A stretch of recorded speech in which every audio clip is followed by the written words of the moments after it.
are really gonna watch this, They ain't got nothing else to do. right? Word.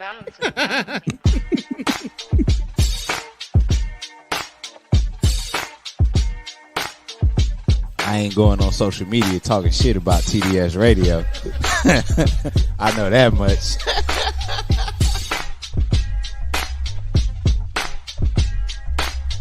My man, Coach Block. What's up, cuz? How we living? You're rocking with TDS Radio. Get it, Kim. All right. She got a vision, and she want us to execute this vision. Ooh, man. That's what TDS is about today.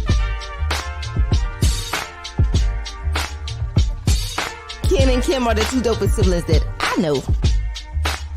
All right, man. You ready? Am I ready? Are they ready? What's up? It's your man, Coach Block, one half of TDS Radio. Hold on. Sorry. Can you? I can hear that hum. Never mind. You good? You good? No. I meant try to turn my microphone up a little bit. Turn your microphone up? Yep. Okay. It's your man, Coach Block, one. There we go. It's your man, Coach Block, one half of TDS Radio. And shut up. Don't start your shit. I told y'all I was tired. So if there is a little bit of stuttering going on from your boy, it's because I've been up since. You know what? That needs to be a segment. I've been up since 4:30. So we rounding up this day and this week. So I'm here with two lovely ladies. Of course, my biological sister. Yay, it's your girl So Fab. Hey, y'all. And our sexy educator. Hey, you ain't gonna say about your sister either. God damn. You know what? Look, you can't even talk, y'all. I love it. No, because I love I it. be trying to be cool. I'm about to get on his nerves. Me and you go into a rant. I can't wait. We have things to get to. So, okay. And we have our sexy educator. Oh my God. Hello, everybody. It's so good to see you all this good evening and all. Yeah, how we doing today? All right. How's everybody Friday? It is good. It's Friday. Yeah, I had a good day. Friday. I had a really, really good day, y'all. I met Braxton Cook. So excited about that. Because I love him. I know. Yay! How about you, Monday? Hey man, I work in education system, so woo! bottom Children. line, we deal with people's kids, and people don't want to come pick them up when they got problems. Ain't that some shit? They pay their taxes. They Could say you do imagine it. You the babysitter. having your child go through some trauma, and you like, Lord. I'll be there. What time y'all close? Look at this is school, motherfucker. Right. Come get your kid. Nah. They say you went to school for you equipped. Mm, You got all the skills needed.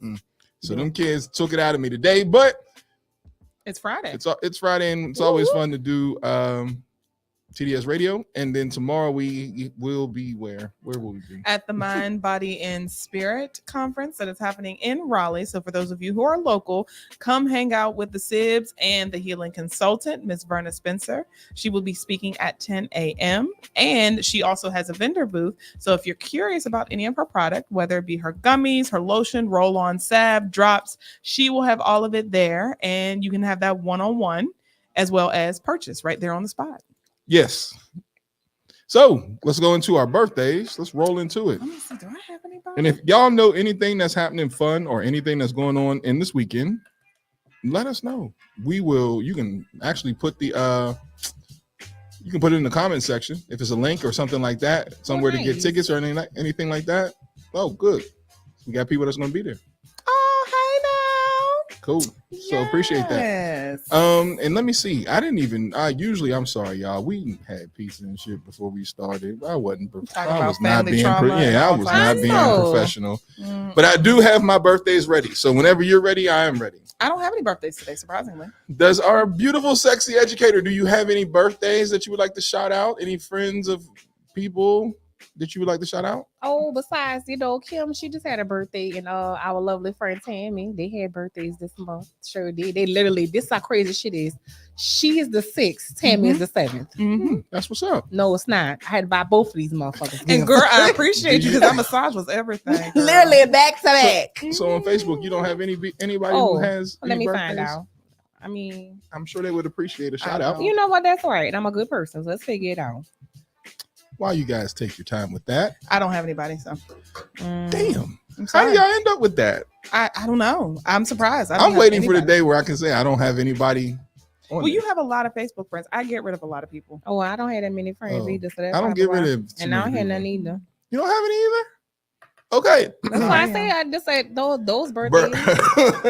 Oh, Mr. Purvis. Hey, how you doing? So let me go ahead and get mine out the way, and then let's move on to the next piece of the show. So I have 1, 2, 3, 4, 5. Dang. We'll have sometimes more than that. Mhm. So high school friend Angelo DiNardo played football I with remember Ange. You him. remember Ange? Mhm. How do you remember Angelo DiNardo? I remember his name. Oh, You because can't, of forget, DiNardo. you can't Yeah. forget a name. That's Iran. There's They go about a- together. Definitely a Pittsburgh name. There's about 100 of them, right? Mhm. Oh, really? Oh, yeah, wow. it's a huge family in Mhm. Pittsburgh, the DiNardos. Mhm. Oh, Yeah. but Angelo Donato, it just sounds like he belonged in like a mafia. Angelo Donato.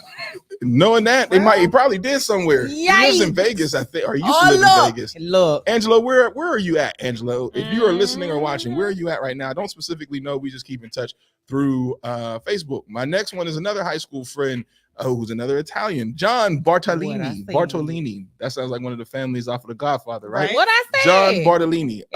Look, she in the mob over here. We already think, she pushing. Then we have Keisha Lachey, Coach Stu Stewart, and then Sharita Shaw from I met her at Enlo. Oh, nice. Happy birthday, y'all. So happy birthday to everybody. And we have a birthday shout out. Uh-oh. Eighth birthday, Miss Audrey. Oh, happy happy birthday, birthday. baby. Happy birthday. Let me Some blow of up my this screen because I I know, can't we see a is. Look at damn that thing. bit. There Oh, we go. there we Now I go. can see. Oh, this is much better. Leave it like this. Okay. So happy birthday, everybody. Happy birthday. I am going to get on my shit because I am not. Here we go. And we got You ready? ready? Mhm. Yep, I'm ready. All right. Let's Happy go. birthday, folks. Y'all ready? Happy birthday, happy birthday to you. Hey, happy birthday, happy birthday to you. Happy birthday to you. Hey, happy.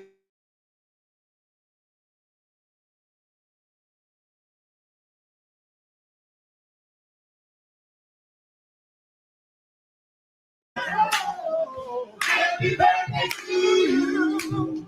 Hey, happy birthday to you. And as always, as the quote says, continue to live your life in a way that makes life worth celebrating. From the That's Sibs. beautiful. I like that. That's beautiful, y'all. Yeah. Oh, we trying. Thank you. We're trying to make it Mhm. do what it do. Mhm. Doing good. Y'all All right. doing good. Doing good. All right. Yeah. So Doing good boy and good girl things. y'all know what's next. Entertainment news with Soul Fab Kim.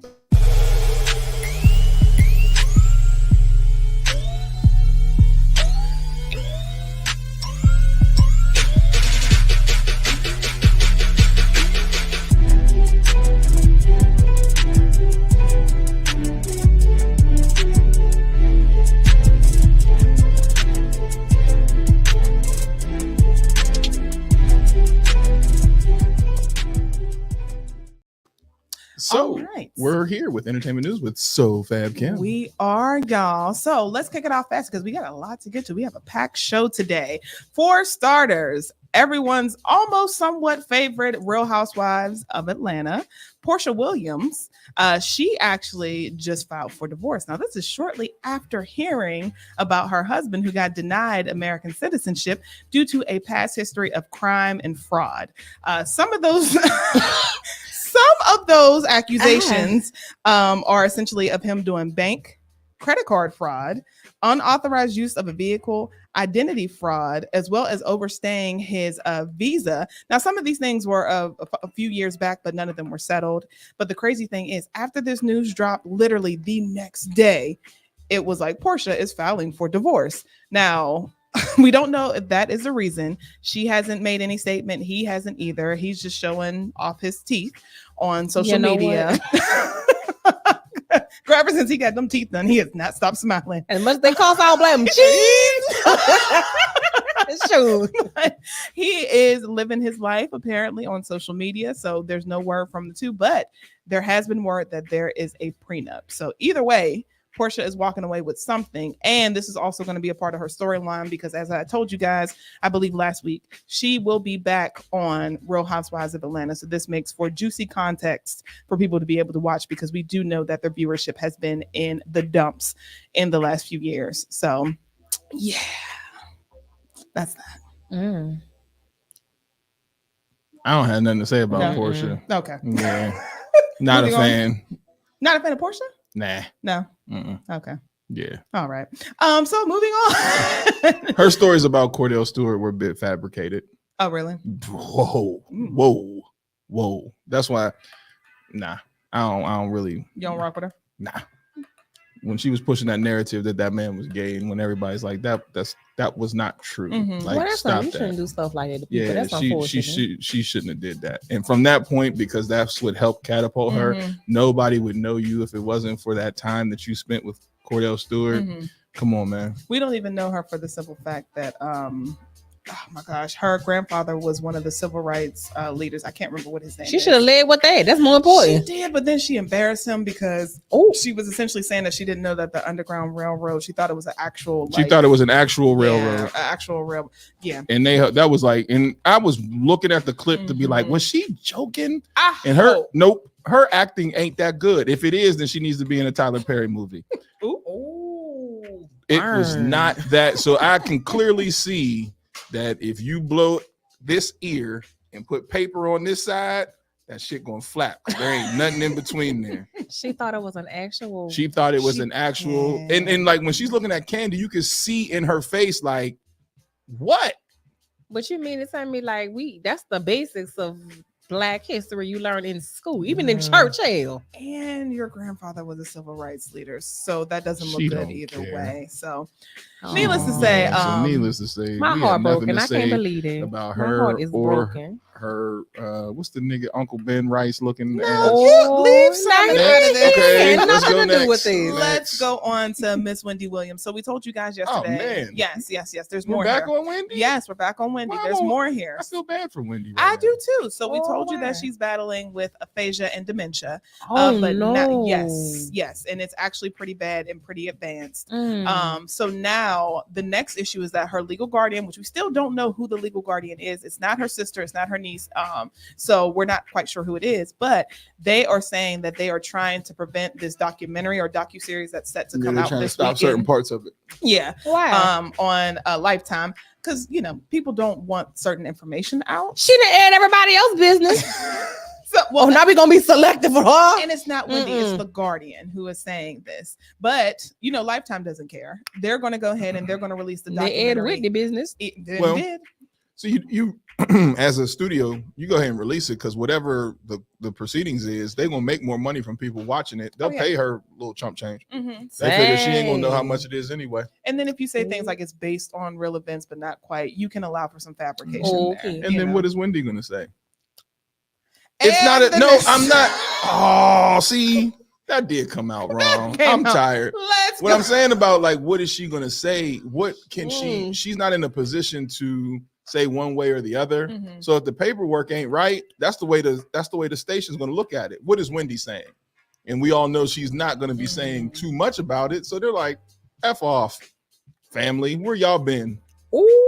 Because is that not the question? Like right now, like from the clips that we've seen, people have been asking, like, where have folks been? Like, Mhm. and now all of a Yes. sudden, because Yeah. you know what I mean. So Everyone wants to Like rush. that. What's his name? Anna Nicole. That whole situation. Yeah. Yeah, like that. Mhm. Okay. let us exploit Wendy because she did it to everybody else. That's why I said. Because Yeah. while I don't.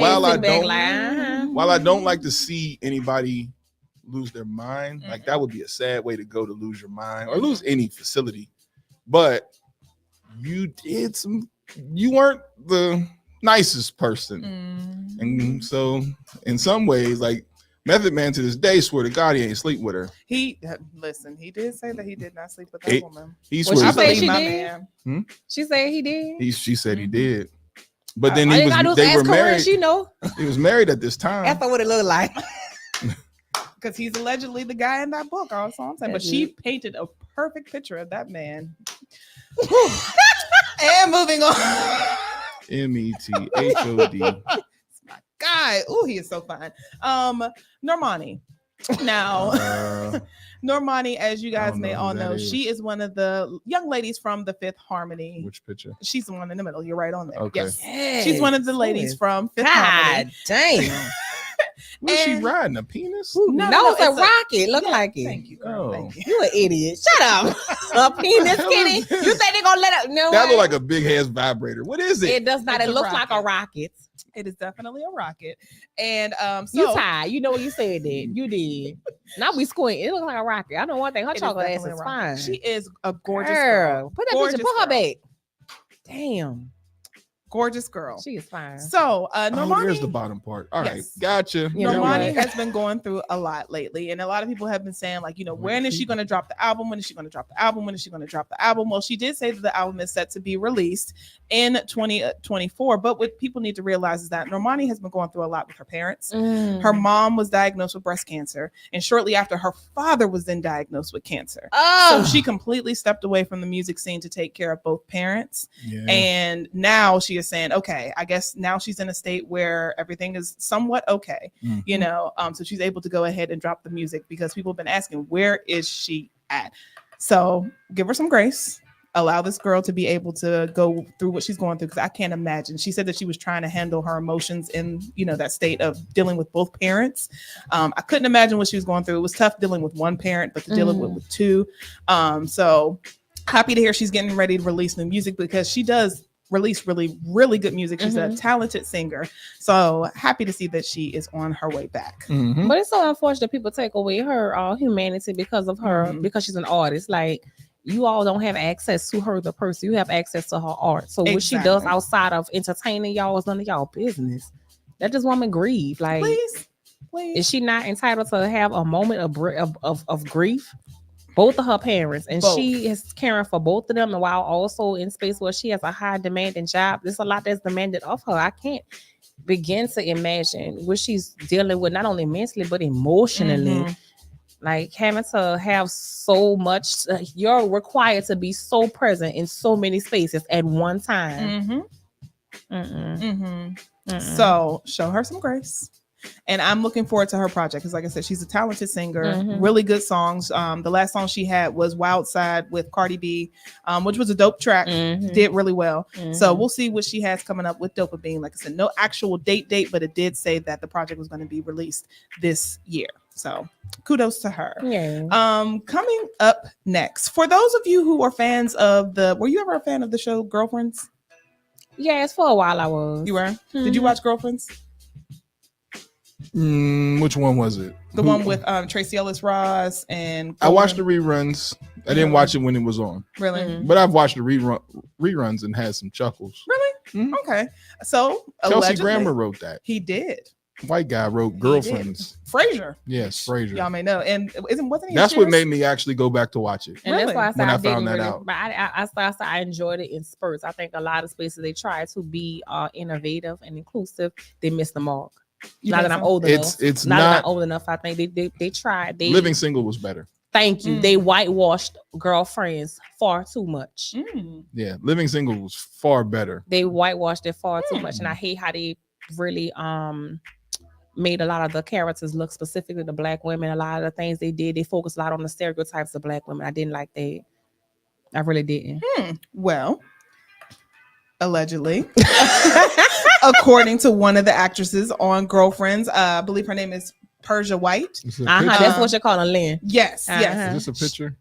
It's a video. She is hinting that they may be actually doing a reunion and possibly rebooting the show. Now, I have heard from a lot of people. I didn't really watch Girlfriends like that. It wasn't my thing. But I know a lot of people where this show has a cult following, and they have been asking over and over and over again, like, what are you guys going to do? Is this going to come back? We want to know, blah, blah, blah, Their blah. opening song was dope. Angie Stone Angie sang Stone. it. Mhm. Girlfriend, That's dance right. through thick and thin. You're my girlfriend. And the slow walk. Yes, Yeah. girl. Kelsey did his thing, pandering black women. Literally. Let's go. What, is this a video? Yes, that's the video. So Okay. we can go ahead and play that. The story as we leave Paramount Pictures. I'm going to show you the gates. One of the coolest stories is that when I was 14, it was the first time I visited California, I drove by these huge Paramount Picture gates. And I went, "What's that?" And my brother said, "That's Paramount Pictures lot." And I was like, I want to work there one day.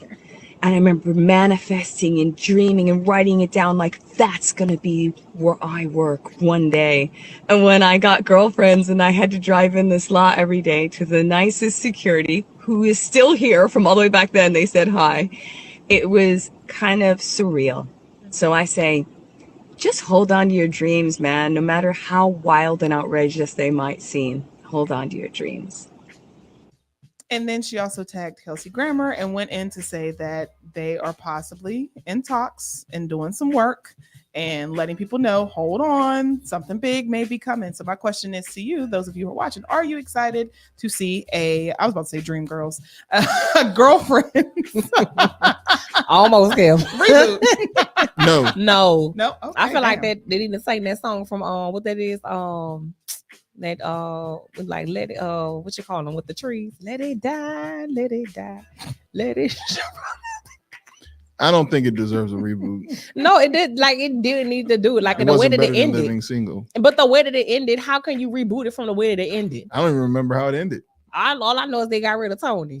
That's when I started watching it because I liked her because she was fine. I just don't understand, what are we rebooting? Right, like what more do we need to What are we- know about these people? What they old, not old, but they're like more They're mature. older. Yeah, That would they're- be like trying to reboot Living Single. What would we say? You know what? I would actually accept a reboot of Living Single. And the reason why I say that, because I want to see Max owning her own practice. I want to see how big what it was, Color, what was the magazine? Oh, yes. I know what you're talking about. I can't remember. Flavors. Yeah, I want to Flavor. see how Mhm. big Flavor got. I want to see what happened to Sinclair. She got kids. Like, this is when I hear reboot, this is what I envision for Like Living Next Single. Generation. Yeah, like I can see this. I can see in spaces where even Regine may have found her man, and maybe she got kids, and now she got little bougie ass kids and got little bougie ass grandkids. Like I can see a reboot from a Living Single, because Living Single gave us something. They added something to the culture that we had. And see, matter of fact, I had a assignment for my family policy class, and it was asking, the assignment was for us to take and think about a show we had watched as children, and that identified, with our family, dynamic. And I chose in Living Single. And the reason why it wasn't because of absence of men, because I know somebody probably think that, but it was because of the strong women that I saw. And I don't mean strong as in, we strong black women, but no, those personalities, those endurance, those careers, those driven women, those in all those spaces. And the law, when we think about Sinclair and how she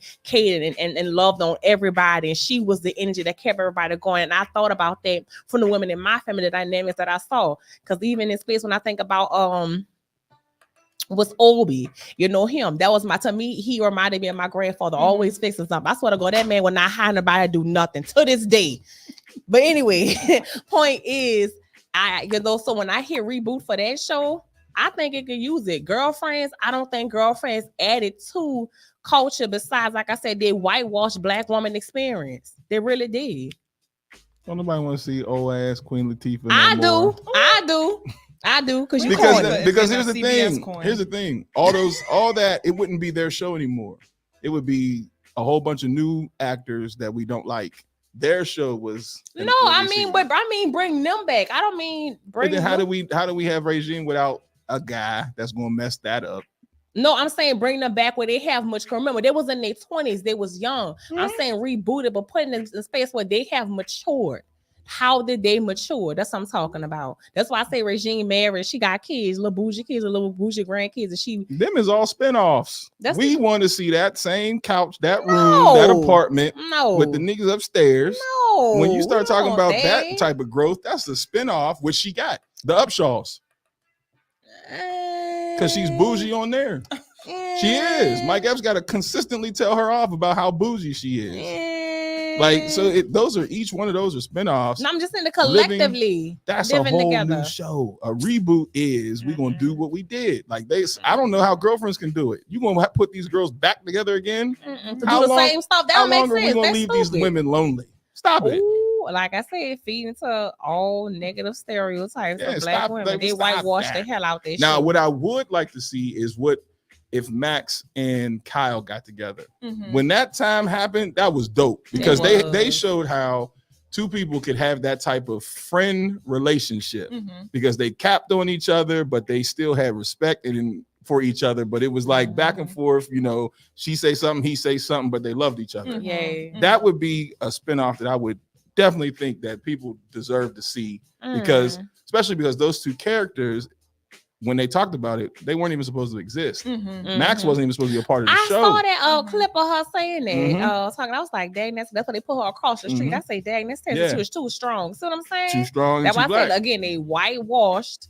girlfriends. Mhm. They And we whitewashed. do that have a shit. comment. Sorry. So it says that they don't got to bring it back. I couldn't stand the show. I didn't relate or wanted to relate to any of it. Agreed. I and was their listening. and their Agreed. their one black guy was a cornball. Really? Like he like, come on. He looked like he was on the doggone spectrum. He was a shirt tucked into your jean guy. Literally. I And think had he his collar did. pop because he said, I'm cool. And then he gained a massive amount of weight. So But he said Wow. he said he suffered from depression once the show was over. And I believe because he can't get, I think in certain, like we'll talk about with Black Panther, Mhm. he probably couldn't get past that character. A Mhm. lot of being William. a lot of people in Hollywood they talk about that. Like what's the young man? I forget his name. They played Jordan in Bernie Mac show. Yeah, Oh, yeah, yeah. He talked openly couldn't get about past it. yeah. And same thing with my man from the Jamie Foxx show. Oh, he yeah, talked Braxton. about Braxton. He talked about how Yeah. people call him Braxton and it pisses him off. 'cause Yay. he couldn't get past that. And so it's like But when you I tried can to see be it. a drug dealer in that one movie, what was it, South Central? That was terrible. Mm-mm. That wasn't believable. So maybe that was what hurt you, not Braxton. You should have rolled Braxton out. Yeah. No, he should not. He's trying to get past that because he said he has didn't. depth. Well, so the next. Speaking of terrible, I tried. I keep telling y'all about this show, Love is Blind. And Love is Blind is hitting all the blogs, whether you like it or not. It is one of the most popular shows in pop culture. We So love trauma, the don't we? y'all? more and more we find out about the show, the crazier it gets. So one of the contestants on the show, Jeremy, or as I like to call him, Jeremy, because of the way it's spelled, we found out that not only is Jeremy engaged, but he was living with someone while he was allegedly casted to be on the show. So people are up in arms because it's like, wait a minute now, you are set to be married to another person. And we also found out that he was talking to the woman that was his second choice. He went and spent all night with her while he was engaged to the chick on the show that he chose.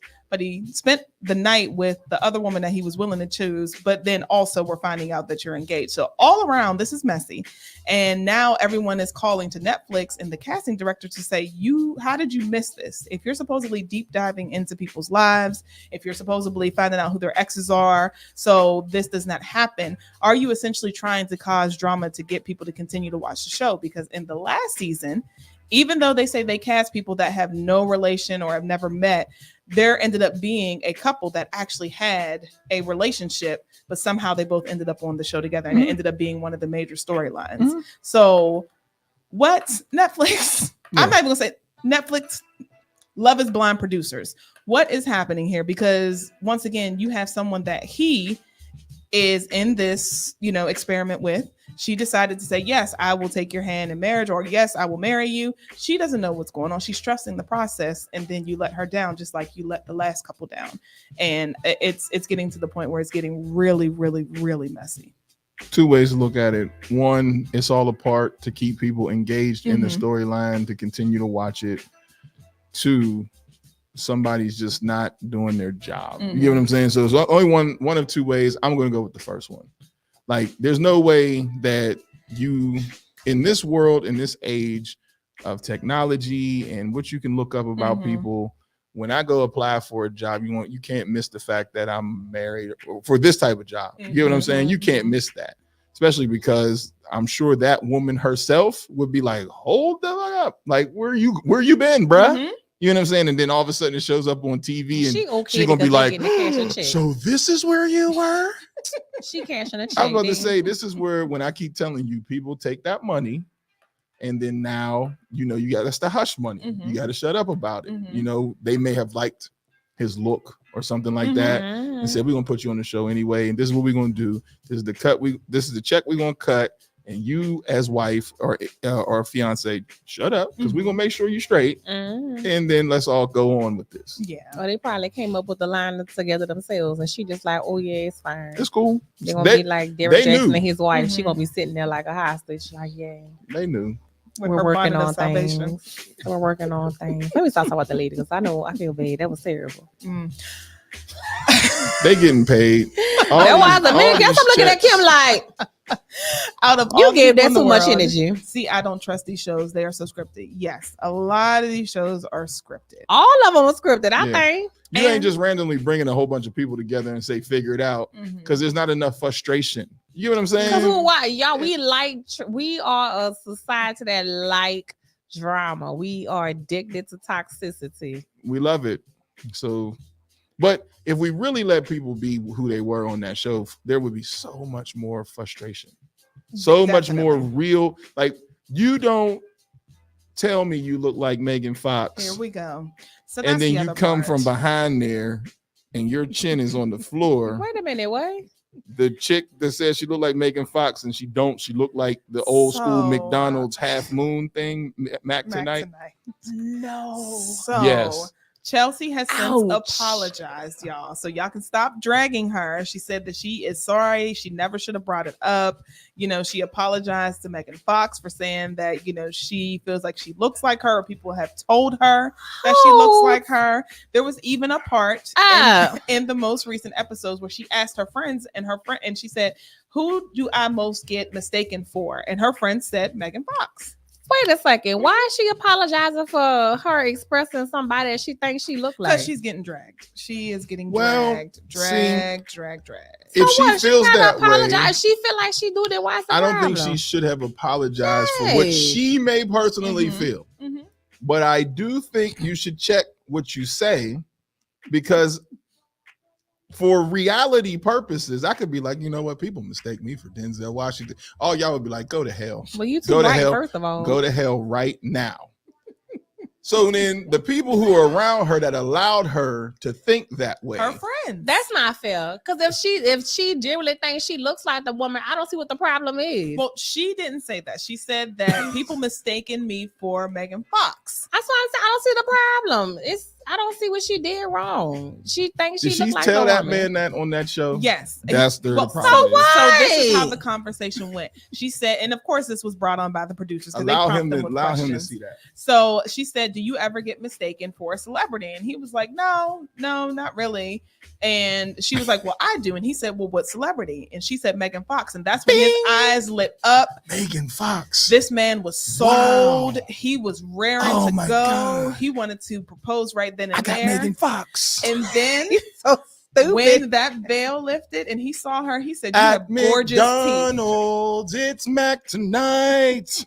He said you have gorgeous He teeth. said, you have gorgeous teeth. And that chin looking like the Crimson Crusader from the Fairly Odd Parents. If you don't know it, Google it. She said, what do you, hi. She cut off his mic. Cut off his mic. She hugged him chin. Girl. And you can tell she's insecure. Well, not insecure, but you can tell that she knew from his energy that he was disappointed because his face kind of looked That's like gotta that. be heartbreaking. And now when because Okay. like I told y'all, in the next portion All right. of this experiment, they have to live together. So she's constantly looking for that reassurance because she's like, well, you haven't told me that you love me today. You haven't hugged on me. Well, I We're not mean- doing this. And he's saying things like, well, I bit my lip. So how am I supposed to tell you that I love you? I mean, it's hard to tell you that Wait I a love minute. you when you made me believe. Did I you eat was- that sandwich, mother? First the of all, the crimson chin, cause yeah, the crimson wait chin. a minute. You She couldn't has a tell me you love me, but you strong can eat this chin. sandwich. He said, I bit my lip and it hurts like hell. So it's been hard for me to talk. I've been like, you gonna starve tonight. How about that? Since your lip hurts so I bad. don't understand. But at the point where he's saying that she came out looking like the half moon, couldn't he have Somebody said cut off his no? mic. Yeah, so then that's the other thing. The black guy that I was telling you about that was Yeah, with that the, looks completely miserable. yeah, that was with That man can't even fake it for the cameras. He's like, I like dolphins. I said, damn, that's y'all conversation. So if y'all are watching Love is Blind, there is Kenneth. Stand you. we should go do that. Meanwhile, she's like, then she tries to grab him. Like, she's like, so tell me about it. He was like, yeah, I have a dolphin keychain, but he's looking this way. I'm like, damn. Kenneth, If you don't like this woman, just say you don't like this woman. Kenneth is But he a- don't know how to say that. He's a middle school principal, 26 years old, and good for him. he went ahead with Brittany. Brittany is a educator as well, so they Nice. really connected on that. Nice. I think that at some point maybe Kenneth thought that she was going to be black, so when he seen that she was a white woman, he was trying to fake the funk, but he just can't. He is one of those. He's like Negro. He just can't fake the funk. Like, He at all. said, so like, you know, you just gotta understand that like my family, you know, how they may approach this. And he was trying to be politically correct to be like, my family and you being white is gonna be a problem. And then he fist bumped her. This is supposed to be with her. He's like, so we're gonna do this. and No. it I didn't said, help. It did not help that the only other black woman on the show put it in his ear of how do you think your family is going to treat her? Because if y'all decide to have kids, she's going to be raising black children. Do you feel like she is capable to do so? So what is funny is, so because we talked about this show, I'd said I'm gonna dive in it so that I can give dialogue to what some of it, you know. So I'm watching bits and pieces of it, and I'm getting into it. Like when I seen her do that, I thought that was foul. Here's why. Here's why I'm telling you I think it's foul. No different than you. Like if she wants to believe she looks like Megan Fox, cool. Don't tell. If I don't have the visual and I fall in love with the person, you planting those seeds is wrong as hell. Because I actually like who you are, because I didn't get a chance to see anything. All we're doing is conversing back and forth. So if you presented a person to me, when that veil is lifted, even Mac tonight with the chin, if I like that She's not a person, bad looking girl. no, his white woman that he picked is all right. I'm like, okay, cool. Y'all gonna figure it out and work it out. We as black people, the first thing what your people gonna say? You know what? Fuck them. I died by myself. So who cares what my people got to say? If I finally, people are fighting too hard to find happiness. And even though I love my sister to death, if she ended up with a white guy, guess what? Might happen. Guess what? It's an L. It's an L that black guys, you got to eat the L. Because at this point in time, am I going to continue to stagnate because I'm trying to hold it down for the race for niggas who really don't give a damn anyway? Let's be honest. Hey, Clayton. You can have a preference, and I don't think there's wrong with having a preference, but this brother went through a process. And going through this process, you really like who she is. He did. Now, the fact that veil lifted and she's white, and you're like, oh shit. And then you was like, okay, you know what? Maybe. We'll work it out. And the sister's like, but what your family gonna say? And you like, damn, I didn't think about that. She was dead ass wrong. But I think 'Cause her what is question some- is valid. When from what I heard you say, Kim, she asked him if you all have children, she's going to be raising black children. Is she equipped for this? I think that's a valid question. Black people ain't equipped to raise black kids. I deal with it every day. Being a parent and showing love. If you two have these kids together and you have biracial children, he's just as responsible for raising the black kid, and she's just as responsible for raising the white kid. The problem that we have is we immediately make that kid black. They're going to have a black experience. Yes, that's what the father's black ass is there for. But they're also going to have a white experience, and that's what she's there for. And guess what? We're not there yet. Here's where we're at. Right, but we're still going to have we'll have a black experience before we have a white experience. But we're going to have these experiences together. I'm not saying, but the thing about, I understand what you're saying. I'm not disagreeing with you. What I'm saying is the question is valid because at the end of the day, although yes, she can give them certain, I'm not saying that she's not capable of being a mother. What I'm saying is these children are going to have certain experiences, especially if she has a daughter. These are certain experiences that her black father are not equipped to answer. But he got black ass relatives that can help. But it's not even just like because you just if we said, care it's the about family, mom I don't hear and that the shit. dad. If we care about family, hear about because it. if you're talking about what your family gonna think, then my family should be there to help support because they understand that. But I'm not so saying if it's not my better to black support. daughter, I'm just saying my black daughter this can't hurt. go to her black auntie and That's not find what I'm out what's saying. going on. That's not what I'm saying. But I'm saying at the end of the day, also we'll talk mom, but it's just certain things that you go to your mother for. It's wrong as hell to try to take somebody's happiness away from them. But my But I don't think she did. Well, like I said, I didn't watch the show, so my point was specifically Did about he the change fact his that view after I he don't asked know that all question? looked at it. That's what I'm. Well, this maybe is I where should I'm watch going the with shows. I'll be quiet because I don't know. So this is what I'm saying. If y'all would give me a moment, because I know y'all two will go. Give me a moment. I don't think he genuinely really cared for her once he seen her from the start. I don't think there was nothing that AD could have said because he was so obsessed with AD and Clay's relationship, who were two black people, that it didn't matter what AD said. It was just more of just the icing on top of like, I really didn't want to rock with this white girl. But then AD saying it was just like, it's more confirmation of like, I probably need to leave her alone. But why because do you these knew you people really not didn't walk away? Huh? Because and that's the problem that people are having with Kenneth. So for those of you who are watching the show, they were saying, why didn't you say something sooner instead of allowing her to fall under this false pretense that you two are going to be together? Because once she was liking Kenneth, she put all her eggs in one basket.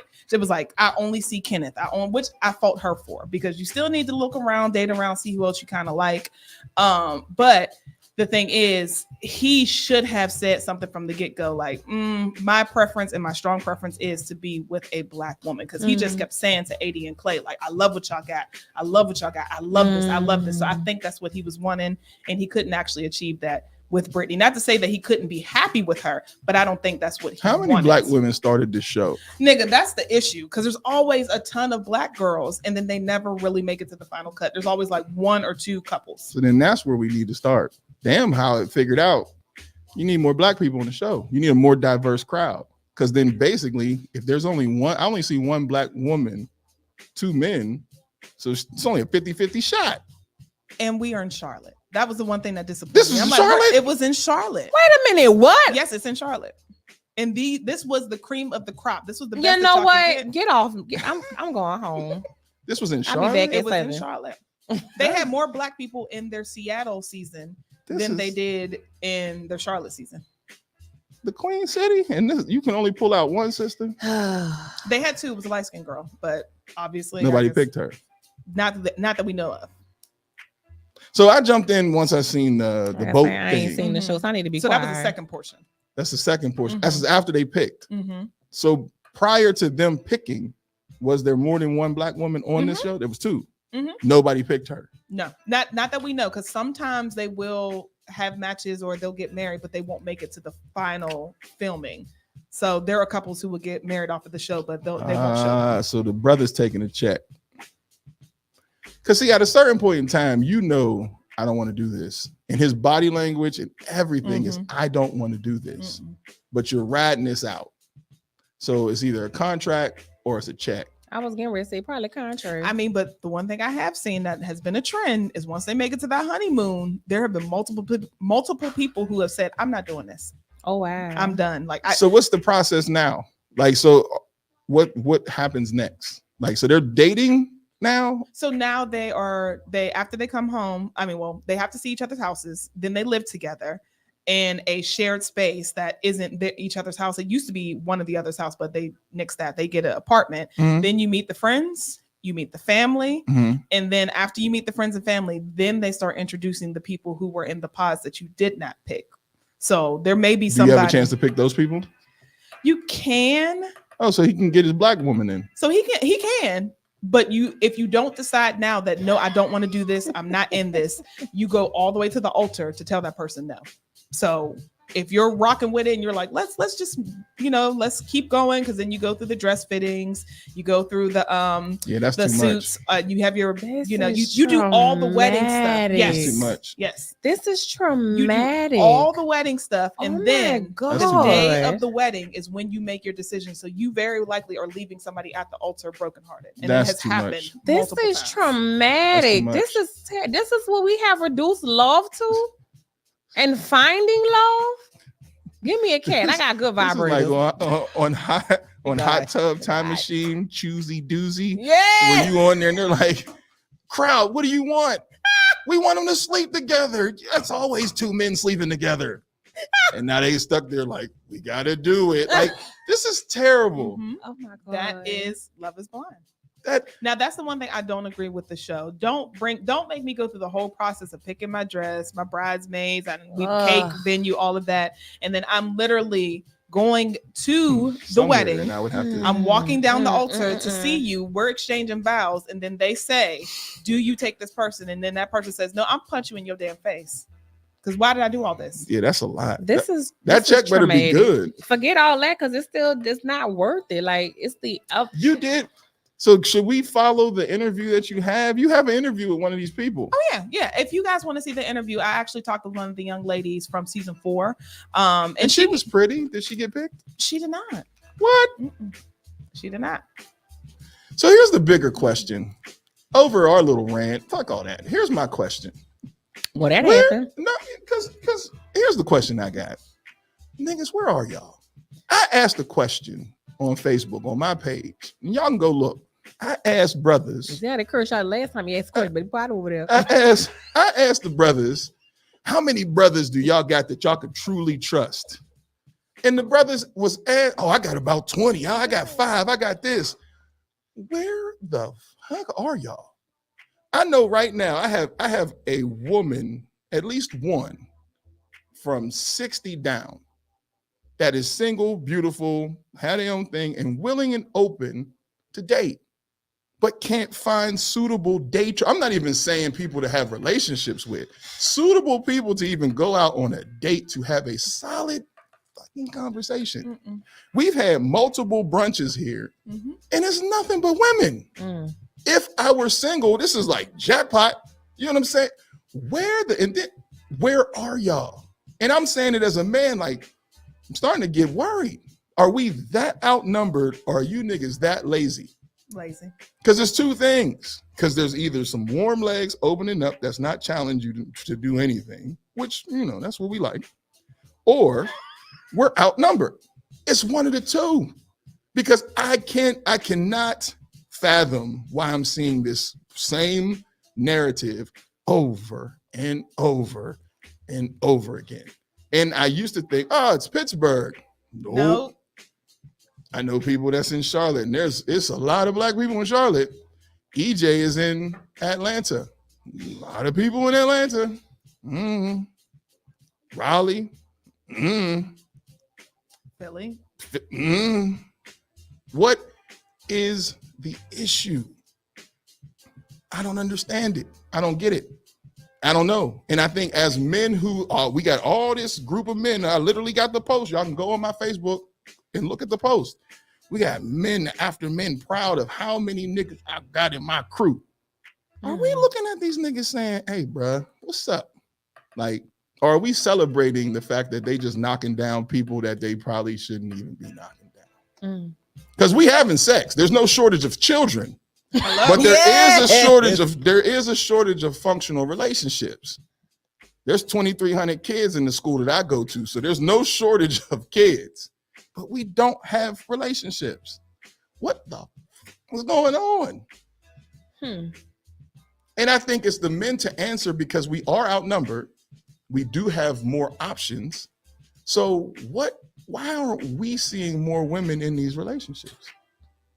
In successful relationships. And then my cousin Jay, she's in the community. She says the same thing. She's in the community too. Why can't people get their shit together to where we can actually coincide to have functional fucking interpersonal relationships? I don't know. What is going on? Then we go on shows and be like, please, let's let this work. And most people on the show will say that, like, I've tried the dating thing, I've tried to go out, and I've tried to meet people, but it hasn't worked. So then they're like, well, let me try Love is Blind and see if I can find somebody on there. And it has worked for some couples. There have been success stories. Are all of them successful? No. Like I said, season 4 is probably the most successful. And like I said, the most black people that I've seen, which is crazy. But for the most part, I don't know, because there are a lot of black men and black women who are on the show, but somehow it's like two ships passing each other. But clearly it's structured for them to be passing each other.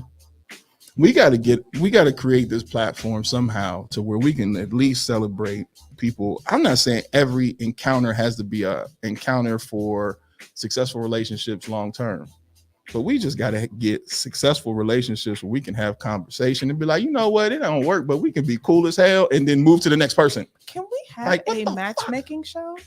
But the thing is, I don't know any single men. I know plenty of single women who are phenomenal, but I don't know any single men. And I'm seeing that more and more where people are trying to do speed dating and stuff like that, but they have a hard time finding single men, whether or not they want to do it or whether or not there is any sort of availability is, I guess, the question. Because these weirdos is at home asking, what do you bring to the table? I think it's layers. tired of It's, this it's a lot of layers to that. And I was getting ready to mention something, not specifically that, but it's many layers. I think right now, I'm sorry. you like my Don't distract her. I'm sorry. Back to it. Anyway, but I think, like I said, there's many layers to this. As I'm listening to everybody and I hear what's being said, but it's some things that we really have to identify. One being, we are a society that was literally forced to be amongst ourselves for 2 years, and we were just thrown back into the world. There's a lot that needs to be unpacked with that. And I really think we have to consider COVID in more spaces than we are. You know, we have a good understanding of the physical, effects that COVID had on us. But now it's time that we tap into the emotional and the mental. We left everybody in their houses with all this access to this. So everybody just sat down and they just expressed and they yelled and they screamed because we're all frustrated and we're hurt and we're grieving all together. And everybody's just looking for validation, looking to be loved, looking to be heard, looking to be seen. So then you got the people from all many spaces. I'm going to name some names of people I honestly don't know and haven't followed their work, but I just keep hearing them in different spaces. In particular, the gentleman, Kevin Samuels. We have him speaking all, in his, things that he was saying, expressing himself. And it wasn't coming from, not saying he wasn't educated, but it wasn't coming from an educated space, meaning he had credentials. He was in studies. It was just a lot of him talking about personal experiences. And then you have other people who had the same experiences, and now we're all together. And now I hear you. This is right. You're right. So now we're in spaces, not everybody's attacking. And we was in this for 2 years. And then you had people like the other gentleman, Derek Jackson. Outside of his actions, outside of what he did, right? Just his work, just focusing on his work. He was talking about all the things that he himself bring it to light in, with men. And women are in space where it's like, you know what? Yeah, he right. I feel this. So again, now all of this hurts. We're all right here. And you got all of this hurt. And now we're all right here. And we're all stuck at home. And we don't know what we're doing. We don't know how to move. We don't know how to get here. And when we got kids, we got family. We're watching the death toll rise every day. Like we literally grieve together as a nation, as a globe. We grieve together. So it's all of this hurt that we're all holding on to. And now we're in spaces where we're back. Like I said, we were thrown back into the world. And so y'all figure it out. Y'all be fine. It's the new normal. Deal with it, which is how the world is really shaped, unfortunately. So now we're in spaces where we had these people like, you know what? I want to be loved, but guess what? I don't even know how to be loved. I done been set in this house and all these things. And then you've been in the house with somebody, you realize you ain't like this motherfucker. I mean, can I say that? Okay. You ain't like this motherfucker, right? So now guess what? I don't even want to be with you. I don't even want to be with me. I don't even like these kids. I don't like nothing. And it's all these different spaces that we have not thought about. So when I think about these shows and I'm hearing the amount of work that people are investing into these spaces as they are navigating what a relationship could look like for them, it's a lot of trauma, and it's more trauma, and it's more trauma. And we're not focused, but we're not identifying the layers to this that got these people here, that got us where we are. I say this all the time. I know I've said it to you, Kim, but we are a society of disconnected people yearning for connection. And this is how these people are moving. Like the fact the guy, he was like, they said with the woman, Brittany, I forget the guy's name. Kenneth. Yeah, Kenneth. I can't forget that. Anyway, but Kenneth and Brittany thinking about them when he in space, well, wasn't it? He probably couldn't because he doesn't know how to. Well, like when I tell you, I've been in spaces with people like, I talk to anybody. I be like, hey, love, how you doing? Look at me like I didn't curse them out because people don't know how to engage. We just don't know. And so when I hear you saying like, where are the single men? They don't know. Just like women, we are now in spaces where we are depending on each other because this is where we are. And like I said, so many layers to this. And I'm not negating saying that all these people, aren't, in the wrong for what they're doing. But I really think if we're really trying to really understand where we are right now, we really got to start breaking down some layers like an onion. Like, this shit terrible. That was with a hug. Niggas, I'm going to tell you straight up. Get your shit together. Well, That was with a hug. I ain't got to hear it because if you can get on fucking TV. He said that because he got his wife at home. No. I'm not saying that. I'm saying it because don't sit here and complain and not do the work to fix, right? We have a platform, right? We have a platform. We have to figure out how to use our platform to negate the shit that we see. Because just like my one man said, damn, all you got to do is have a what did he say? Air dried beard, braids, and a hat, and you can get on and tell women what they are and what they're not. Dang. See, that's how I feel. Like right now, men, we can gather up and say, fuck these hoes. But y'all fucking these hoes. It ain't like you saying, you know what, fellas, we're gonna chill out real quick. Okay, we're gonna get our shit together. Then when are you gonna create the platform to take together? I already started the wheel because I asked these men. What are you besides the wheel? When you gonna start spinning that wheel? When you gonna add some stuff to this wheel? You gonna get two wheels? Or just the one wheel? Here's what we do. Because here's the first thing that I feel everybody, men and women, need to do is first make sure you're good enough to have these conversations, right? So as a person who's done the work and is currently doing the work, it's like, all right, so then let's do this work together. Because the one thing that men don't do, that women do is fellowship. Y'all get together quicker to do things than we do. Just like one man made a great comment on my thread. He said, I might actually have more guys, but I don't know if my ego will let me talk to them. Which that's very true for us. I get it. He said, I might have more men that I could trust, but I don't know if my ego will let me do it. I get it. Those are the walls that we got to get around because we're sitting on that. Didn't I just say it was layers to this? And so, now you gonna holler at me? No, because that was with a hug. You said it sweet. That was a nurturing way to say it. I'm not denouncing anything that you said, but sometimes we got to hear this straight up from men. It's time to get our shit together. Because what we see when we start scrolling is just men, one after another, talking shit. And it's not taking us anywhere. No, I don't even think I just think it's a bunch of hurt men hollering. That's what I see. I just agree. Hurt men hollering. It looked like little kids just screaming, "Mommy, hug me," and doing it for likes and to go viral. Cause mommy hug me. Yeah, I agree. I agree. I know. I'm sorry. I mean to holler at you, baby. I'm Southern girl. I'm passionate. I be hollering. I get loud and talk with my hands. I'm passionate. I'm Southern. Do you want me to read that? Yeah. I understand what you're saying. I understand what you are saying about having to reconnect after COVID. I agree. But my thing is, as an adult, how hard is it just to be kind to people, be considerate, empathetic to people? No, instead, they think it's funny to videotape treating people wrong, and these kids are following suit. We weren't doing that before COVID. And I'm not saying because you're right. I understand. I do agree with you on that. But we didn't have those practices prior to COVID. COVID just made it worse because we saw the truth of people. Mm-hmm. So I'm not saying COVID is not a problem. No, I'm not saying but I'm just add commentary to Jasmine, her message. But yeah, like you are right. Absolutely. It's not as you would think. It's not. Those are very simple asks. They are very simple asks.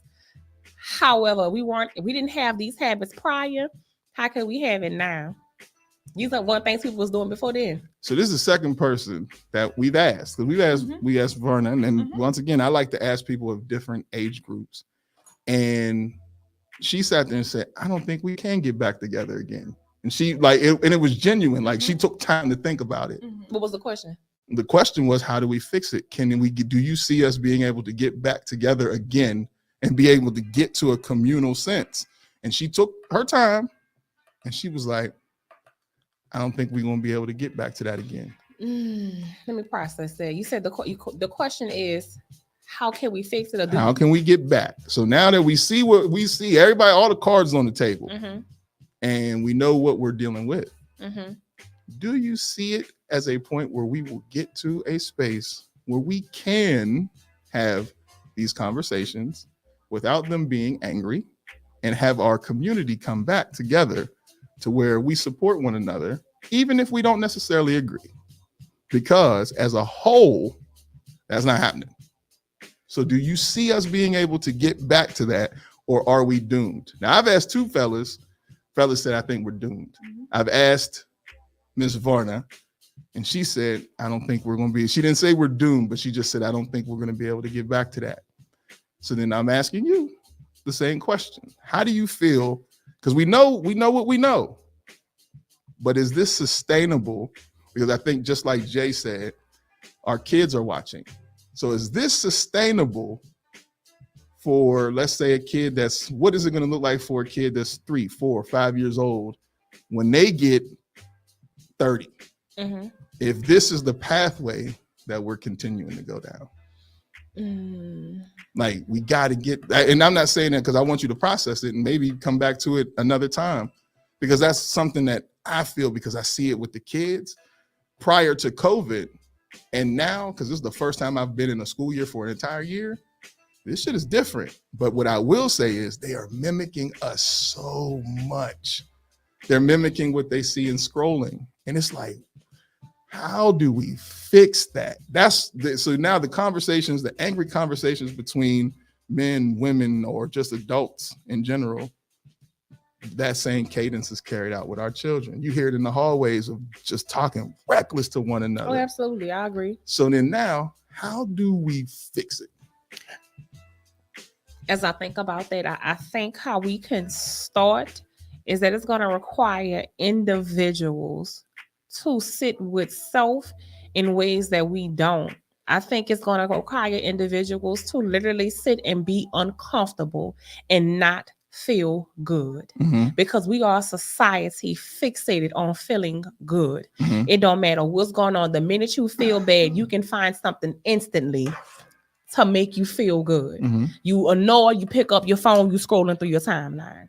We're always in space of trying to not feel. So we're moving from these spaces where we're not feeling. And I think where we can start is, like I said, just individuals genuinely sitting with themselves and being uncomfortable and starting there, because it's some things that we have to figure out on our own before we bring us to anybody. How can I share me with you when I can't even share me with me? And I don't even know what that look like. So I see why so many people are saying, no, we're just lost. I don't think it's a lost cause. I just think we are at a lost cause right now. But in order for us to, and because think about it is, I don't think there's a fixing. I think what needs to, maybe it's restructuring, because unfortunately we have to be honest that this is our normal. But how can we restructure this so that way this does not become a stagnant space that we're currently in? So I think, like I said, just sitting with self, genuinely sitting with self and dealing with those spaces where you don't feel good, you're not happy, and genuinely just being with you, and then in spaces where you're lending that to somebody else. Because we're in space where we know we won't. I have asked so many women, like on dates, and I'll ask, like, what are you looking for? What do you want, right? If I've even asked guys, or just in general conversation, asking people, I'll say rather, and I'll say, what you want? What you looking for? People will start telling me what they don't want before they tell me what they do want. So again, we're still, it's not that we're lost, we're just lost. We're lost right now. And I really just, so you're hopeful. I'm always hopeful, because I believe in love. Yeah. And not even for my love for people, just love for myself. Like, if that's the case, then, and I'll just be honest and be very transparent, like in spaces where I have dope. Where? With Jasmine. This one? Yes. Mhm. She said, it's sad to say, I think it would have to take a world tragedy like 9/11 for us to even try to come together. But if this is the pathway we are continuing, I hate to sound like old folks, but at this point, us with common sense just waiting on Jesus to come back. I feel the same way. I think it's going to take some sort of tragedy or something. We did COVID. Hey, give me a moment. It's going to have to take something that relies for us to really deep down inside collectively to come together, because we didn't come together in COVID. We were all separated in our own Fighting homes. over milk and bread. Yes, it was survival. But when we see tragedy, that's something that's on our own terms as far as the United States or whatever, then I feel like, okay, we need to do something, because there was a sense of unity with 9/11. Like everyone wanted to love on one another. We cared. We were patriotic. We love America. We love each other. Love. But COVID taught us it's okay to just be by yourself, because you have to quarantine. Don't go out there. Don't do this. Don't be that. You better not cough. Right. And that. That's Don't fair. cough. That's fair. Don't sneeze. Don't You better stand not next to cough. me Yeah. 6 feet, whatever have That's you. fair. So it is going to have to take something major. I mean, you see how people were acting when AT&T had outage. What, yesterday? Yeah. People were going losing nuts. their minds because they didn't have. Now I I understand. know what's that. I just learned about that today. That's how much I've been in my house. Yeah, that's what I'm saying. I ain't on nothing. When I heard about it, I was like, okay. But people panicked. I can't call anybody. Is it emergency? No. Is anybody hurt? No. Is anyone dying? No. So what is it? If they're going to fix it, relax.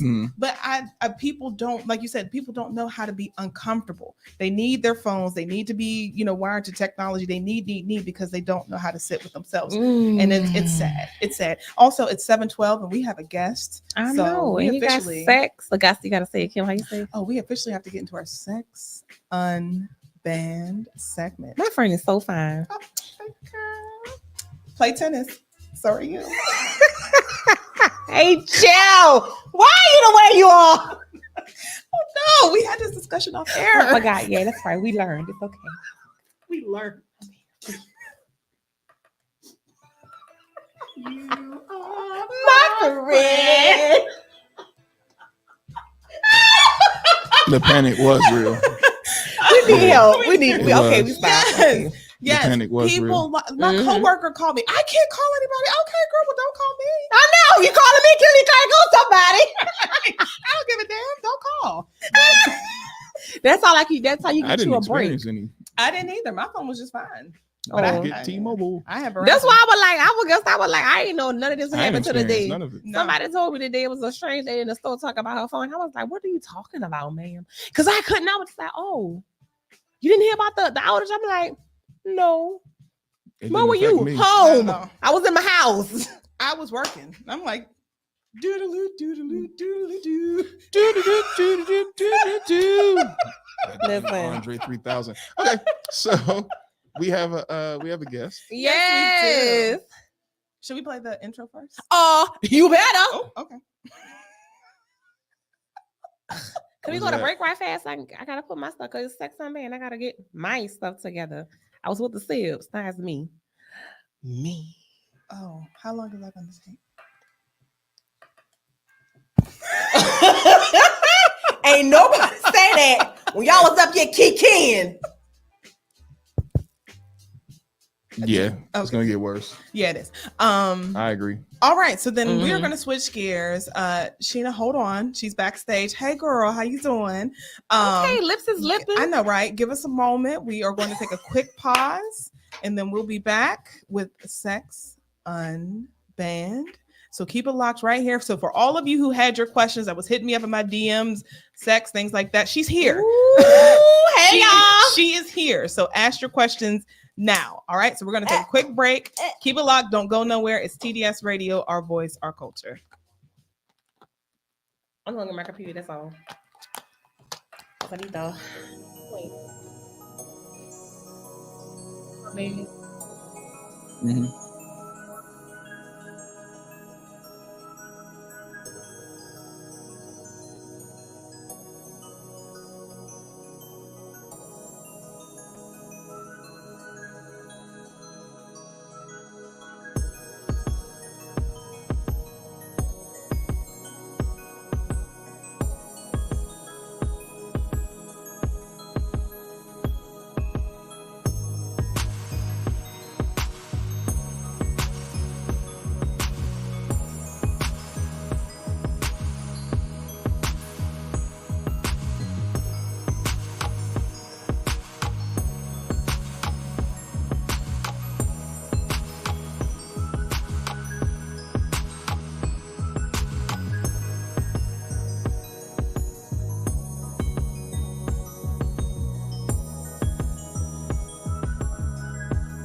Go right on here. I'm ready. My stuff up. Which one is it? This one? Not the C, baby.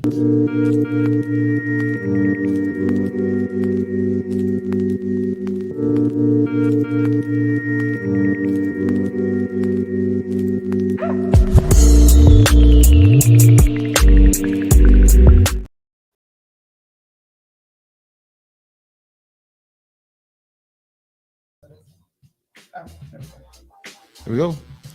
All right, my mic is humming, so I'm sorry, y'all. It's TDS Radio. Your girl so fab with Coach Block. yes, and no other than Tyrannika the Chappelle. My girl. It is officially Sex Unbanned. Y'all know. And we have a guest today, but Yes, I'm going to let you take over the reins. I have your questions. Okay. So let us know whenever you want your lovely, lovely guest that has been so patiently waiting backstage. We appreciate you to come up. Yeah, so she can go ahead and come up. We'll just have her come up and we're going to say our hellos, you know, our greeting. Yes, that red lip is everything, Sheena. Hey, y'all. Looking like a baby doll that you are. Hello, gorgeous. Up, Kenny. Oh, there we go. Where's she at? Okay, I ain't go nowhere. No, look, I had answers from the last part of the show. Why does Ooh. she think he's disappearing? I don't Oh, know. hold up. Wait, got some tech Let's issues. try this. Those There we like go. that. Go ahead. Yes, my love. Well, hello, gorgeous. Hello. Thank y'all.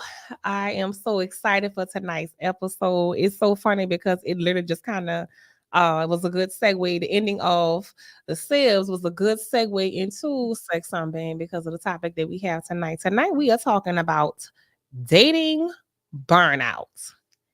And who child do we have a show for y'all? But before we get into it, we want to do like we do, but I feel like we've already, said hello. But for all those who are new to the space or, joining in and, just check back in like we do, y'all. Happy Friday. How are you feeling? How are you feeling now? I asked how you feeling now because, you had some time to decompress, I'm good. Okay. I'm tired, but I'm good. That's I'm good. here. Okay, that's good. That's good. Kim, how you feeling, baby? I'm feeling good. I'm sorry, y'all. I'm feeling good. Okay. Yes. Okay. Go ahead and put this back down because that sounds crazy. Yes. Miss Sheena Michelle, how are you feeling on this Friday? I'm feeling good. Feeling good. Okay.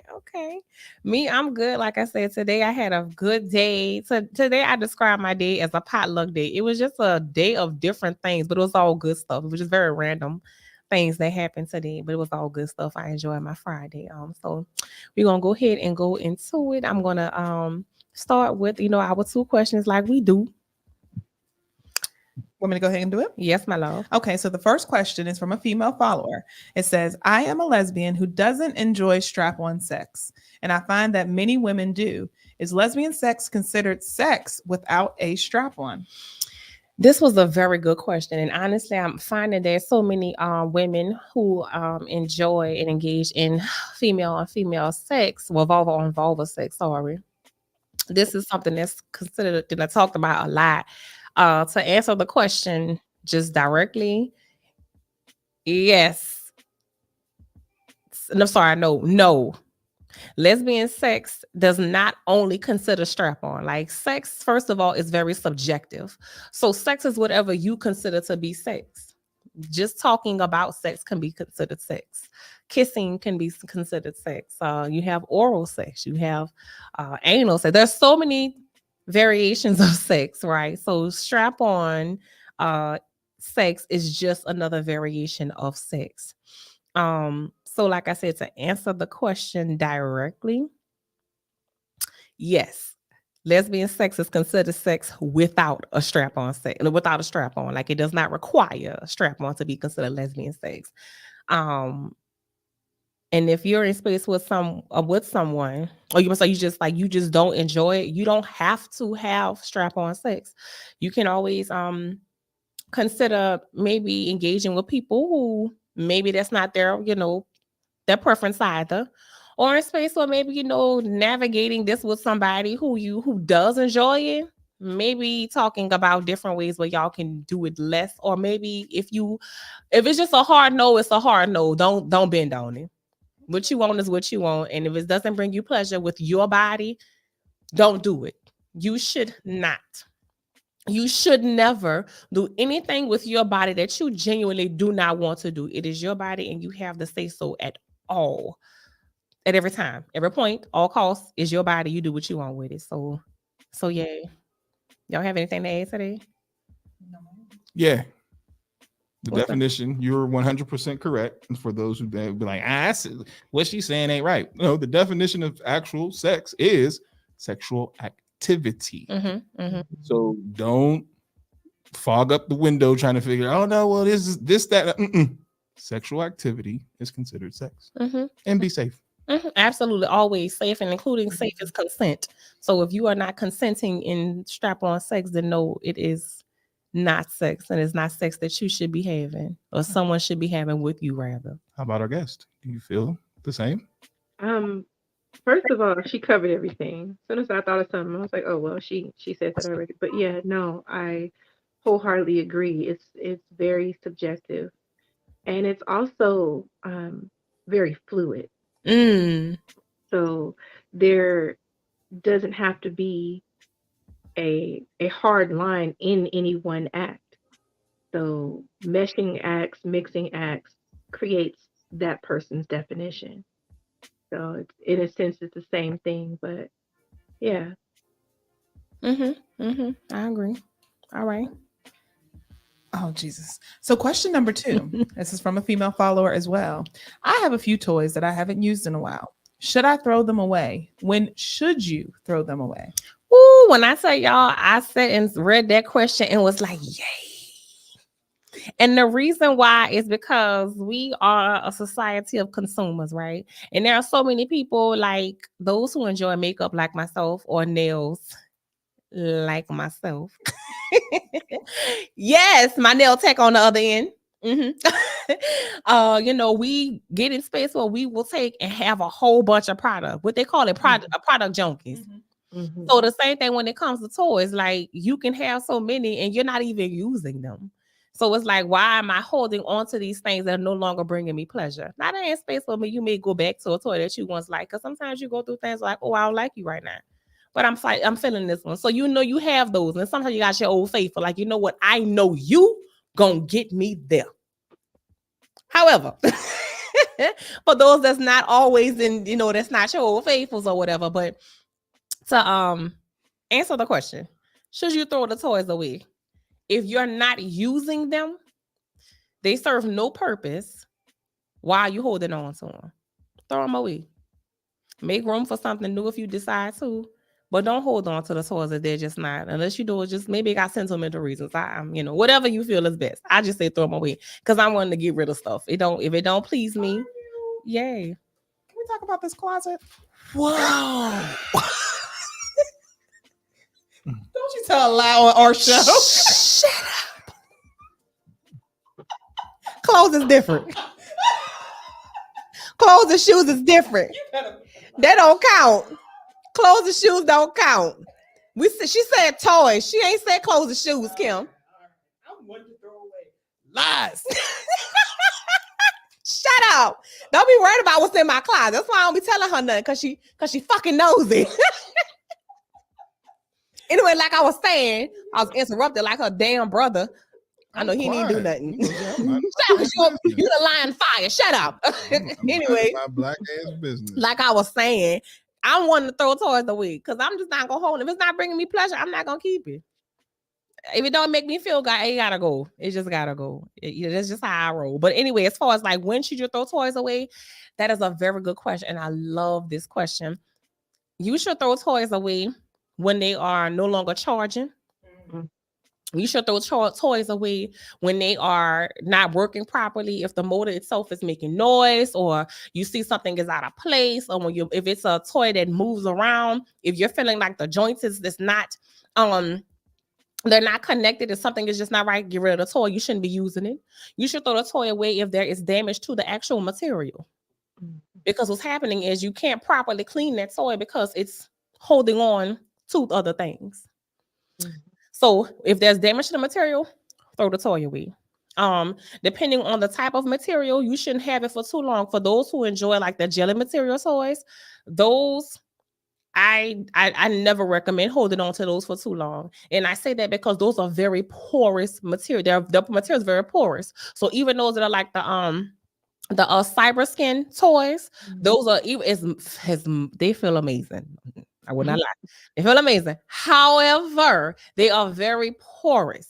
So holding on to them for too long, it can, lead to other issues, right? So just throwing those away. You should throw those away. Now, a time frame and when you should throw them away, that's really going to depend on you. I will say my cyber skin toys, I probably have never kept one longer than a year unless I broke it, and then I got to get another one, of course.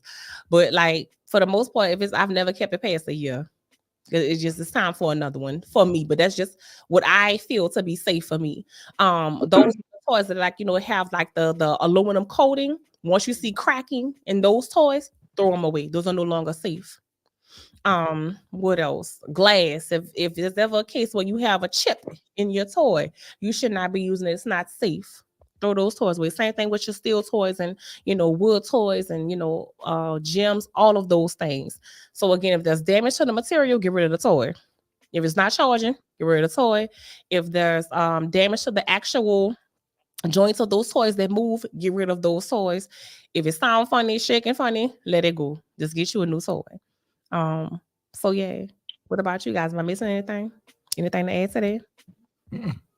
No. Oh, you know what? I want to add something too, fellas, because I don't want to miss that point. Those gentlemen who play with toys, being mindful of your toys also.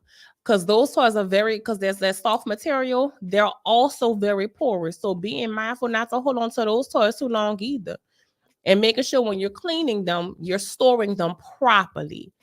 Like, so something like, when you take your toy, you're cleaning it, making sure you let it air dry properly. Make sure you pad dry properly. Making sure you do all those things before you put it back.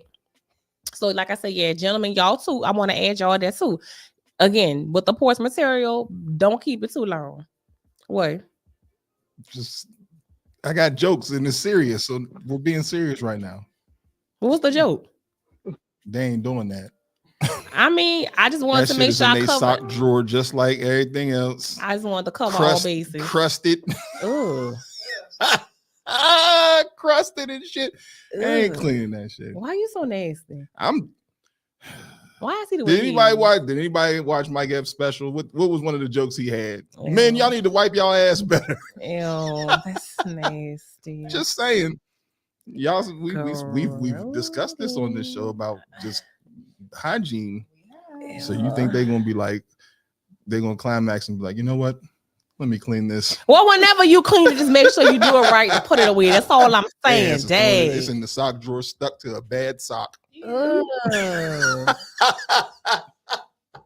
See, I said you was being serious. You asked me. No, you know what I did? I can't even be mad because you could have kept that one to yourself. Hey, that's nasty. Any men who say different, then put it in the comment section. I bet you're gonna get one.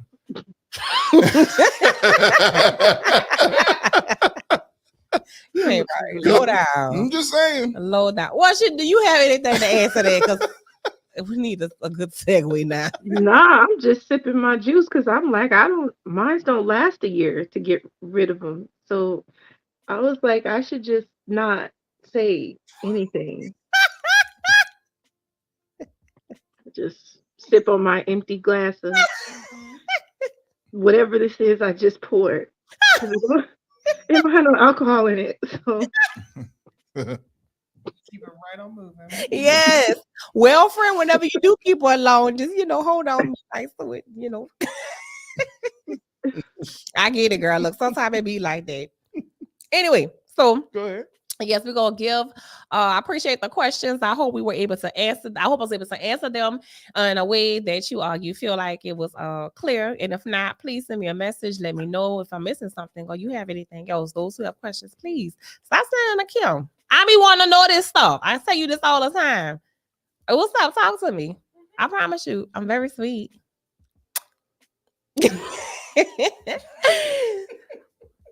Forget you, Kenny.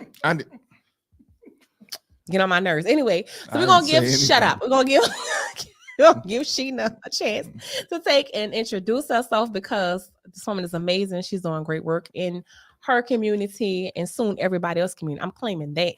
So go ahead, my love. Tell us who you are, where you at, what you do. Give us the tea, sis. So about that. Um, evening, everybody.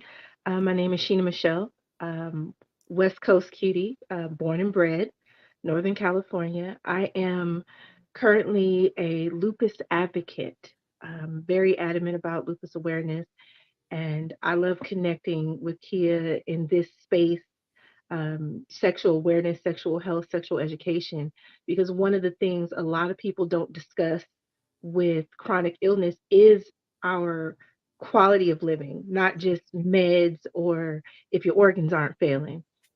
Yes, we date. Yes, oh, little child.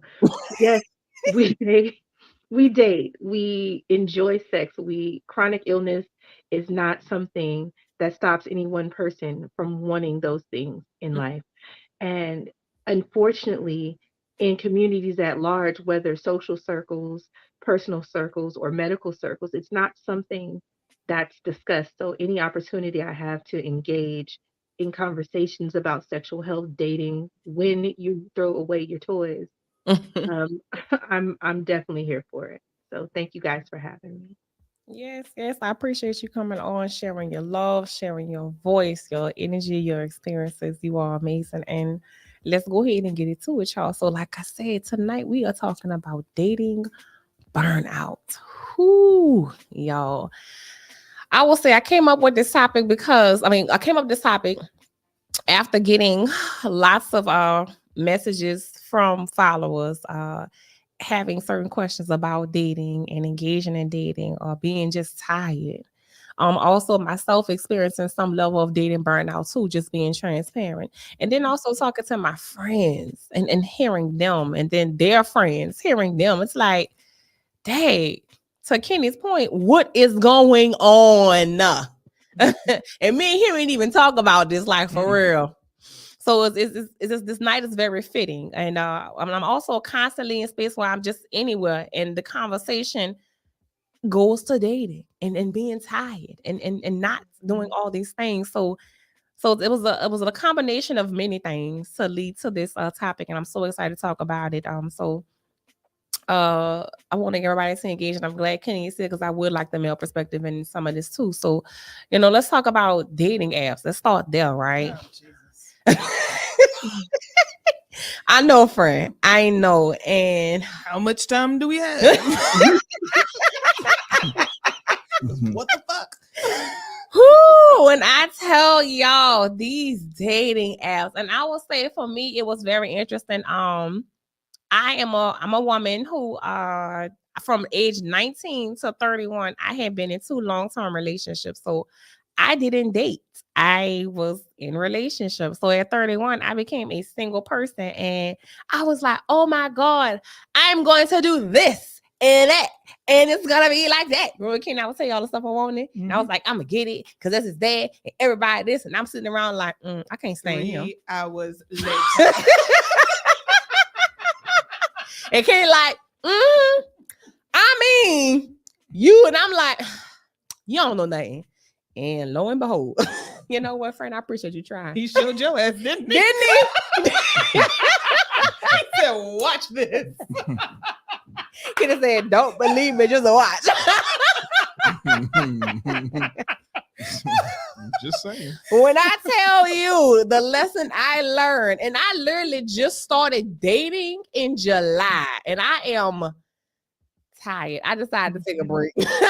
I decided to take a break. It was an experience. But going back to dating apps, I found a lot of my exhaustion came from being on dating apps, like people, and just let's just start with the browsing, right? Browsing of profiles. It's very interesting because people will have no information about if your profile is your first impression of you, and all I got to go off is a big pretty picture of you and nothing else. At least you got a pretty picture. I mean, yay, and that's nice. But if I'm up here looking for something with more depth, I don't know if you got that or not. Because all I see is your pretty pictures. So much to say. Mhm. So much. Or in space where people are saying the most outlandish things. Mhm. I saw one woman on the app I was on called her. This woman, she was selling weed. She was selling weed. She was selling weed. She was promoting her small business. Once again, the ingenuity. Listen, Brilliant. listen, Someone will bite. girl. Clearly Listen. somebody was, because it like, and the thing about it is the app didn't take it down. So, but we'll get into that later on. Anyway, my point is, like I said, so just the browsing of profiles, the type of profiles, and how we we structure our profiles. Me, I thought my profile said a lot about me, and not in spaces like, well, I'm telling everything about me, but I was really engaged in the things that I enjoy, what brings me pleasure, the type of person that I want to engage with, and how I want to engage with said person. And I even made it where it could be engaging when I said, in the end of my profile, I say, tell me your favorite used bookstore or your favorite song right now. And it was rare that people responded. In those rare cases when people did respond, I was like, ooh, we getting somewhere. And then no, we wasn't. So it was just, but back I said, browsing of profiles, right? Like, and not even just the fact of their lack of information on the profiles, but the app themselves, how the profiles are structured, right? It's how we're focused to engage, is to see the picture first, and then you got to scroll up to find information about somebody, hopefully. So, like I said, for me, I just found it to be very it was challenging. It was so challenging. What do y'all think about as far as like browsing profiles? Just let your guest go first. Browsing profiles is like reading emails. It's like reading emails, because you got like 100 of them that you haven't opened. You got the two you keep opening because I need to open those. Then you've got your spam, because these are the ones that keep sending you that crap like, oh, you kind of cute, but you be cute if. Oh, what? Exactly. So you're flagging this one, not flagging that one. Oh, I'm gonna mark that for later. It's like reading emails. Sheena, what apps are you on? None now. Okay. Got it. I the burnout. This is very pertinent. It's overstimulation. Yes. We're at work on computers. We're attached to our phones, and even when you don't want to be attached to your phone, you have to be, because they phased out certain technologies. So, and then certain situations, it's not conventional for you to not have your phone.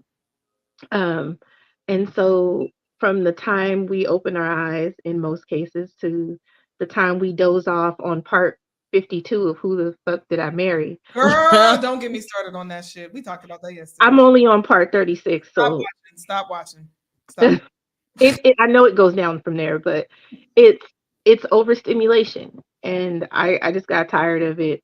Bumble, Tinder, POF, Christian Mingle, Her, and I was just like, yep, this is not. It's not gonna work. Well, This you is not gave it working. I say, well, you know what? Kudos to you, because you gave dating apps a real try. I had one, Her, and I said, fuck it. After 7 months, you know what? This ain't for me. It's not you, it's me. I'm the problem. I'll leave. They are exhausting. And one thing I'll say from my standpoint, a lot of it is people not putting in any information in their profile. And then you have people who are angry because they're not getting conversation. So they're cussing people out. If you ain't going to respond to my message, don't swipe left. Whoa.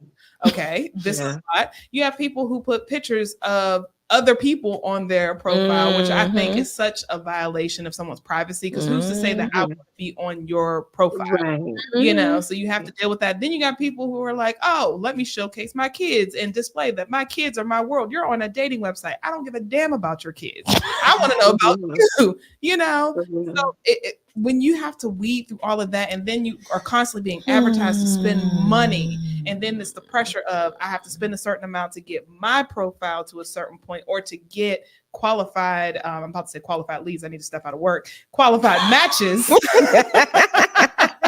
It's like you said, Gina, it is so overwhelming. And you're exhausted because I work from home. So I'm on my computer all day. And then we're on computers here for the station. And then I got to be on my phone to find someone. I'm tired. And I'm getting cussed out. I'm not getting enough information. I'm seeing pictures of people who aren't even on dating websites. Then you got people who are extremely weird, you know, that make you sit here and question yourself. Like, am I giving out serial killer vibes? Because for real, I want to hear from you. Then you got people who match with you, and then they'll talk, and the next thing you don't hear anything. It's a lot. Yeah, it's a lot. And I think for me, what I've, at least my experience has taught me with dating apps is it's structured like social media. It is. We're constantly being bombarded to engage. And that's something that I read, especially in the article, when talking the article with the Hinge CEO. Can we pull that one up? The article with the Hinge CEO, and he was talking about how people are engaging with the app and why people are not engaging with the app. They're having so many issues with people, like you said, Kim. There's not enough reciprocity. And what to me I thought was ironic about that, because you're the Hinge CEO, but yet Hinge is one of the apps that wants you to spend so much money. Like the amount of money that you have to spend in order to find someone. Not to say it should be free, because you should invest in what it is that you want. But the pricing structure is so ridiculous that it's making it difficult for you not to be able to do anything other than to spend. You know, so it's like, dude, don't nobody want to hear from you. We're just fattening your pockets. As hell. The thing about it is also too, he even made some mention was like, you know, they're making certain changes to the app to help with engagement, right? And it's talking about using AI technology. I'm like, you're making it worse. You're making it worse because now you're putting robots in space of identifying who is good enough to be seen. So it's just, you know, I am started with, like I said, my experience with the dating app. And just like researching and navigating other people who are engaging navigating dating apps, to me, it's just structured like social media. We're constantly we're told to scroll. Like, even like I said, going back to how the profiles are structured, right? You got this big old pretty picture of somebody, and then you have to scroll up to find information about them. And then you got to click here and click here to get other information about them. Scroll here to see the pictures. Like, it's just structured to keep you engaged, because like you're constantly, like to your point, Gina, of being stimulated. So yeah, it's very interesting. And then you start talking about conversation, right? There needs to be a conversation etiquette class for dating apps, because some of y'all saying some real unnecessary stuff. Yeah. The tabs are open. Let's go to the one with Hinge. Which one? The one with the Hinge CEO. I feel like conversational skills should be a part of the little questionnaire you fill out when you fill out your dating app. Like, do you know how to conjugate verbs? Do you know the difference between here, here, and here? Girl, there. There, yeah. You are your. Yeah. But there's serial killer vibes. I am not a part of this the app world. So I got a question. When you go there, what's the first thing that the app is asking you to do? Your profile, your age. So the first thing asks you, first of all, your sex, your preferred sexuality, so your sexual orientation, pronoun, and then you go on down to what your situation is. Yay. Married. Yay. What's the other one? Complicated. They now have complicated and yeah. Which I think is actually cool, because there are so many different ways to love and be in relationships. I don't think those questions are, terrible questions to have, but it's just in space. That's how it started. Then they ask you about your height, your weight, bills. Yay, all that stuff. And then it goes into, you having some and then it asks you to create your bio, put information about yourself in there. That's a task. Ain't it doing? Yeah. That's a lot of questions for me to sit down and have to answer. That's a task. Exactly. Yeah. And then if you really want a task, Go on the Christian Mingle site one day and look at their questionnaire. Absolutely not. Look at that right there.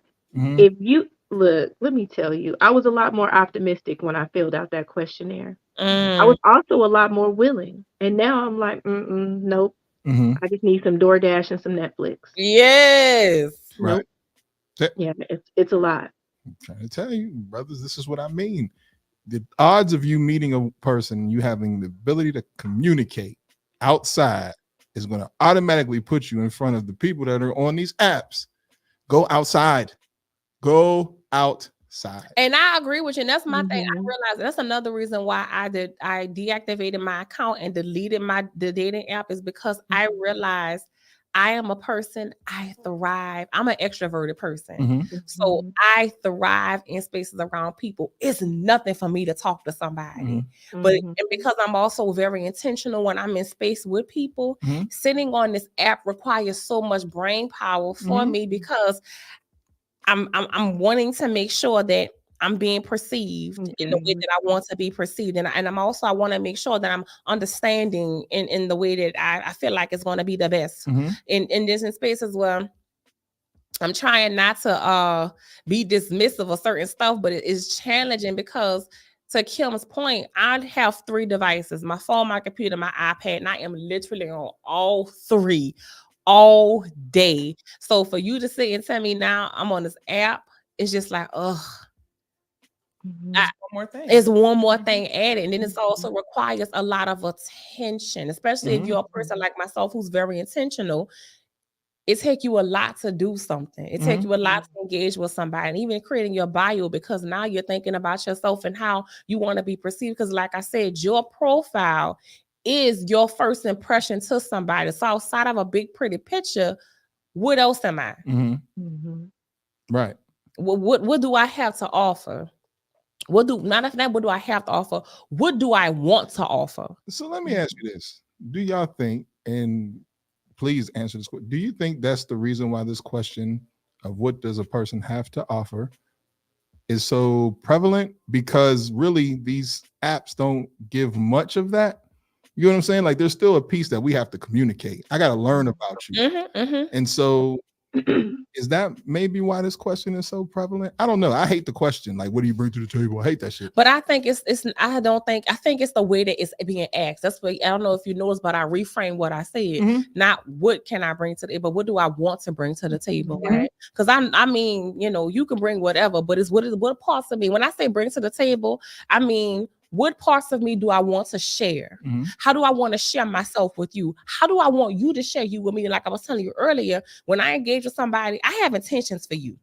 I have intentions for you in my life, but I also have intentions for me in your life.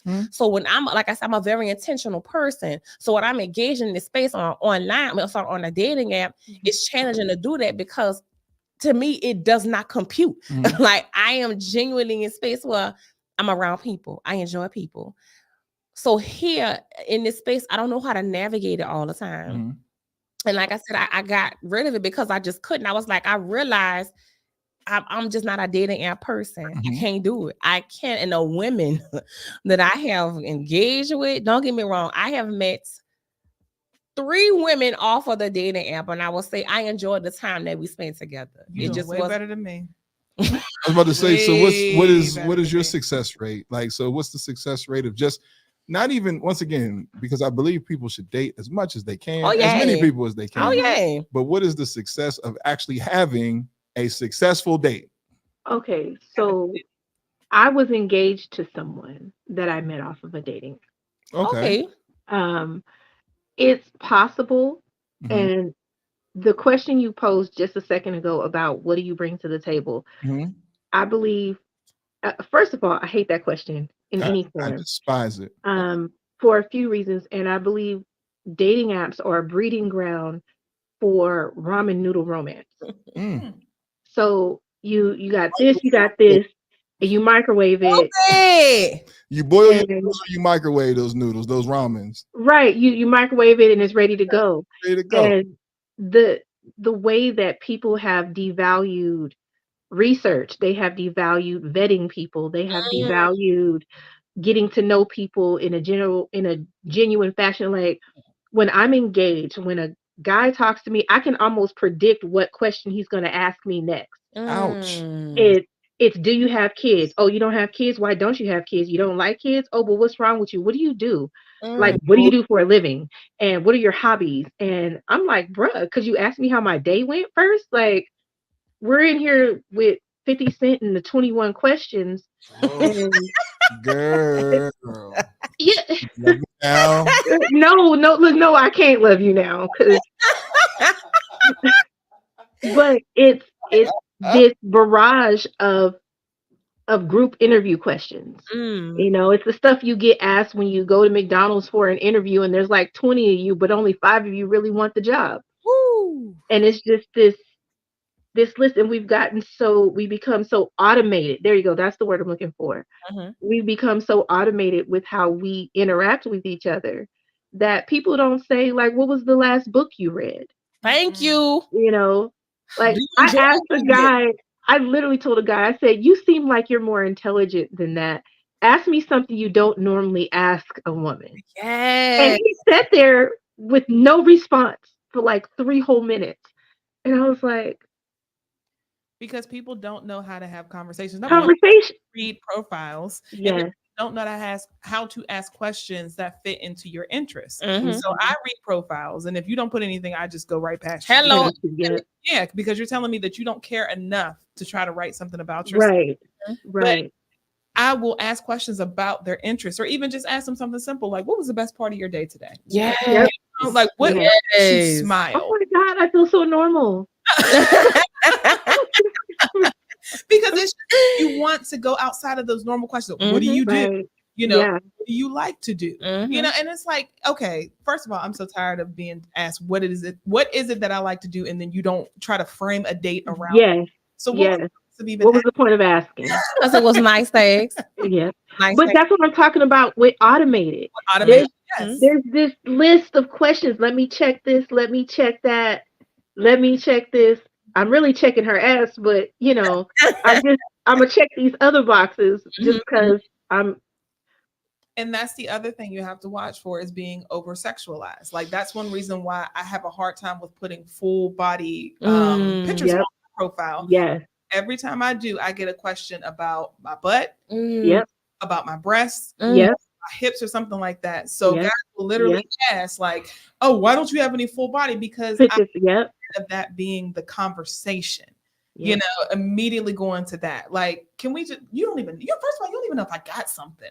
You know? Funny story. I actually had a guy try to get a full body picture out of me, and his negging was that I wasn't a woman, and because I wouldn't show my body, I wouldn't show a full body picture. So Sorry, he was like, "Oh, you must be a man," and I was like, how did we get here?" A man, no, I'm a nigga. Right, but my thing, sir, you didn't think you can take and just put some titties on? You know, people pay for asses What's that nowadays. big comment? So We have a big comment. Yes, we do. So first, let's go back. It says, I have never used a dating app, and I'm glad I never had to with the stories y'all got. Just saying. Whatever happened to just meeting people in the store, in public, etc.? Like, do people not watch Catfish? Because nobody wants to be in the store. We go in the store for diapers, toilet paper, milk. I don't want to stand in this line. I've been at work all day. I don't want to be close to these people. Let me run in here and get what I need so I can go home. And to your point, we don't know where we don't know where guys are at because they don't come out. I don't want to go to the club. So if you go to a place like a bookstore, I don't see you there. If I do go to a Target, I don't see you there. So that's what I'm saying. So where do you, I asked you that, where do you go to find men? It's festivals. You go to festivals. If you go to concerts, everybody's coupled up. So, yep. I was just out last weekend at a place that was grown, mature, great vibe, but couples. I'm tired of seeing women. Like every time I see women. I mean, we nice, but I get it. I have enough friends. I don't want any more. And then this one, I don't judge folks who can't use their, you, your correctly, because growing up working with people with learning disabilities. Some go into adulthood with still not understanding the difference, but they are the most intelligent humans, and they may not also have great communication skills, but people write them off, especially if they are men. Because men don't take the time to do the details. I ain't gonna lie to you now. That's a detail oriented situation, and then texting is quick, so then you're just capitalizes all the yours. Or why people using you are instead of the full words. Just everything. Yeah, and so I definitely don't want it to be in space so where it perceived as being negligent to the individuals with intellectual disabilities, right? That's just not the space that we're talking about specifically is those who don't, like to Kenny's point, take the time to be intentional and details in how you're engaging with somebody. Because if we're talking about this is going to be the method of communication right now for us, I need a certain level of communication. Even if the skills aren't there, I can navigate when the skills aren't clear. But if you're you're purposely using the words wrong, like come on, those are the spaces that I mean. I would hope. I will say for me personally, I can read someone's message and see if there is some level of a space where they may just not know, right? And that's like you can tell those spaces right there. And those when that happens, you look over there because you know what they meant, because you can tell there was some intention behind it. But it's lack of intention when you're the lack of intention when you're engaging, especially when we're talking about digital communication. There's a certain level of detail you have to have because so many things can be taken wrong so fast or be misunderstood rather quickly. So all right, because I'm talking to the ladies as a guy trying to process and understand what you're going through. So if we collectively say we're not out as often and we are not in spaces to where we can actually have these conversations, then once again, how do we get there? You get what I'm saying? So if Amazon makes it easy where I can say, I don't feel like being bothered with the store today, click, click, click, click, clack, clack. Well, that trip to the store, you might have missed whoever you might have been, who was supposed to engage with you for that day. Like that's a desire thing, though. That's an individual desire thing. Because ladies consistently show up for things more than guys do. I have been at dozens of events, and there's like 5 guys to like 30 women. And so, but we're making as women and individuals, we want to go out because I got that pair of shoes that I bought, and I'd be dang if it don't get some city miles. Hello. And so we go out, we have a different tribe than men. And I think you mentioned that earlier about the type of connections that guys foster or don't, the lack thereof. But it's, even if we go out, the opportunity for there to be an even kill on the engagement, like that has to come from guys. Like, short of me hanging off a pole to some music, I mean, and even they might watch that on some kind of streaming device if they got it. So with that being said, Kenny, so I mean to cut you off, Shayna. No, it's fine. With that being said, is there space to say maybe the consideration should be for men to start creating events so that they can engage with women in the ways that they're looking? Because when you're thinking about, like you said, where do women go? Like, where do people go? Where are while the outside, like to Sheena's point, women are creating the spaces. Women men are going to the places that they want to engage women the way they want to engage them. So because there's no shortage in the club. You know what I'm saying? So like, but I'm talking about the guys who you're talking about. That's like, I'm not dealing with this. I want to be loved, and I have these certain expectations. Why don't these particular men? Why aren't these men creating spaces where you're now in space where you create the space and engage the type of women that you're looking for? You want the real answer?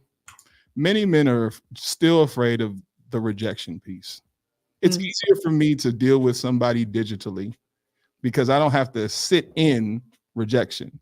I swipe out of it. You get what I'm saying? So that rejection piece for many men has not been an obstacle that they have overcome. That's why you hear so much hostility now in what you see, because it's like, well, I don't know what you want. I don't know what, because they think every hit is supposed to be a home run versus sometimes nigga just get on base. You get what I'm saying? Because everywhere else on earth, I can hit a home run, or what is perceived as a home run digitally, virtually. I can get those home runs to feed my ego. But taking time to figure out about another human being is effort. And so I may put in this effort and get nothing from it. So you telling us we got to start handing out participation trophies? Well, here's the problem with that. Everywhere else there is. That's what I'm hearing you describe. Like everywhere else there is. And so then what happens is those guys, and shoot, I don't give a damn if y'all hit me up and say, oh, he's wrong. No, those guys who are used to participation trophies look for low-hanging fruit. So that's why I said there's no shortage of kids being held. There's how many were born today. So people fucking, but there's no value in the relationship. So the physical can be had. But when we're talking about something that's going to foster a respectful relationship, there's an ounce of, well, this may not work. And so now if this don't work, then let's just keep it damn near contractual. I get you, you get me, and then now we go. And then we're going to tag it with situationship to make it relevant in society. So then now, I just got a little situationship. Well, we fucking. You know what I'm saying? And then now when we split from that situationship, we go find another one. Those are easy. We can get in and out of those. And then the rejection is tabbed to, it was just a situationship. So you can what is the word? Compartmentalize. Exactly, the rejection. So I'm only being rejected because it was a situationship. Now I take those feelings, suppress those, and then when I finally talk to you or you, and I'm like, damn, I really like her. Here's what it comes out. So what do you like to do? So let me find out everything I need to find out if I'm gonna be rejected right now, so I don't have to deal with this shit later. And I'm just being honest. And because, like you said, going inside in COVID, everything is instant. And so by us participating in these apps, like when I'm listening to y'all talk, I'm like, oh, the game might be a little easier than what I think if I was single. I just got to go outside. Because if I go outside, everybody, and I can have a conversation, or I can sit at a jazz bar and know how to buy a drink. Yes, bruh. Because now any guy that decides to do anything just a smidge different than what is happening he gonna win. You are going to win. Yep, he getting all the medals. Listen, you buy a woman a drink, or if you send her flowers or whatever, just write a note and hand it to her, a letter. You, my nigga, you are winning. We're giving you the keys to the city. Just take and run with it, my God. That comes with she may not like it. And see, that's where old school style, we had to deal with rejection. But see, women are in the same space because women are dealing with and I maybe I should. Oh, well, that I was talking about the space of dating women. Kim had a point. But women are also dealing in spaces with rejection too, because but even in those spaces, just navigating them, and but it goes back to what I was saying again, that personal work that has to be done. But to your point, like you said, you were making a point. I didn't mean to cut you out. I want you to finish that right fast. I wanted to say that. No, but even what you're saying with women and how you guys, the way you operate is totally different. So even in you date women. You may go through rejection from a woman. Kim understanding where you're at, y'all relate different on that rejection. Me as a guy, talk to a chick, I get rejected. One of my boys is either going to laugh, like, you shot your shot too far, nigga, you missed. You know what I'm saying? So then now you got to sit in that. Whereas y'all are able to, girl, let's go get some wine. Let's go have some conversation. Let's do what we do. But see, when I looked at the men that answered my question, there's not a lot of men that have that community. So what happens is now I got to sit in this rejection alone. And it's like, and then I'm fearful to tell anybody about how I feel about rejection. So then now it just compounds. That's why I keep saying brothers got to get out of that. Because the more you throw yourself out there, the better chance you do to have to hit a home run because the women are outside. We had just 1 second before you go into your point. We had our very first brunch a brother from what was it Omega Psi? No, it was Phi Beta Sigma. He came downstairs, he looked, he walked upstairs, and immediately called his frat brothers like, "There's all these women here and no men, y'all." And then they came. But if you don't have more of that cycle where somebody is outside to be able to be like, "Yo," you know what I'm saying? It's not going to happen. Those fucking apps, women or people who want to date, get off of them. Force niggas to come outside because we want you. But if it's easier for me to get on this, then that's where I'm gonna go. Get off of them because they're doing a disservice for y'all. Yeah, and that goes back into the point that I was making when I was saying, you know, who's benefiting, the company or the users? The companies. Because the point is not for you to find love and get off the app. No, it's structure for you to stay up there. That's why it's a revolving door. Yeah, that's why I was asking y'all like what goes into creating the profile. Because remember, we had to work for MySpace. I think everybody here is old enough to remember MySpace. Yeah, that was my job. MySpace was your thing. Like that was your piece of the world, and but that was the first week. Yeah, and people, because we were doing coding. Niggas didn't even realize we were doing coding to make that stuff look right. So I said, music and shit and everything. Our shit was right. For real. That's true. It was free, but then at a point in time, because we engaged. You had to engage past that point. So there was only enough to cause you to say, I either got to ask for her phone number or ask for another source of contact with her because I'm stopping. But if all this, okay, you can put this and you can put this and you can put this. So I can literally judge and be dead ass wrong because all this information is here. It doesn't require me to actually have a conversation or ask anything because I'm thinking about how y'all talk about what you put into the profile. Well, as men, I'm sure there's not a lot of men that are as detailed as that their profile. Only the ones that are cussing people out. The guys that are looking for something sexual. That's the other one. Okay. And then the ones that are looking for a third. That's the other. And then the ones that are just so into themselves. So that's the one. Yes, that they have to put everything out there because I'm an alpha man. I'm this much. I have this much.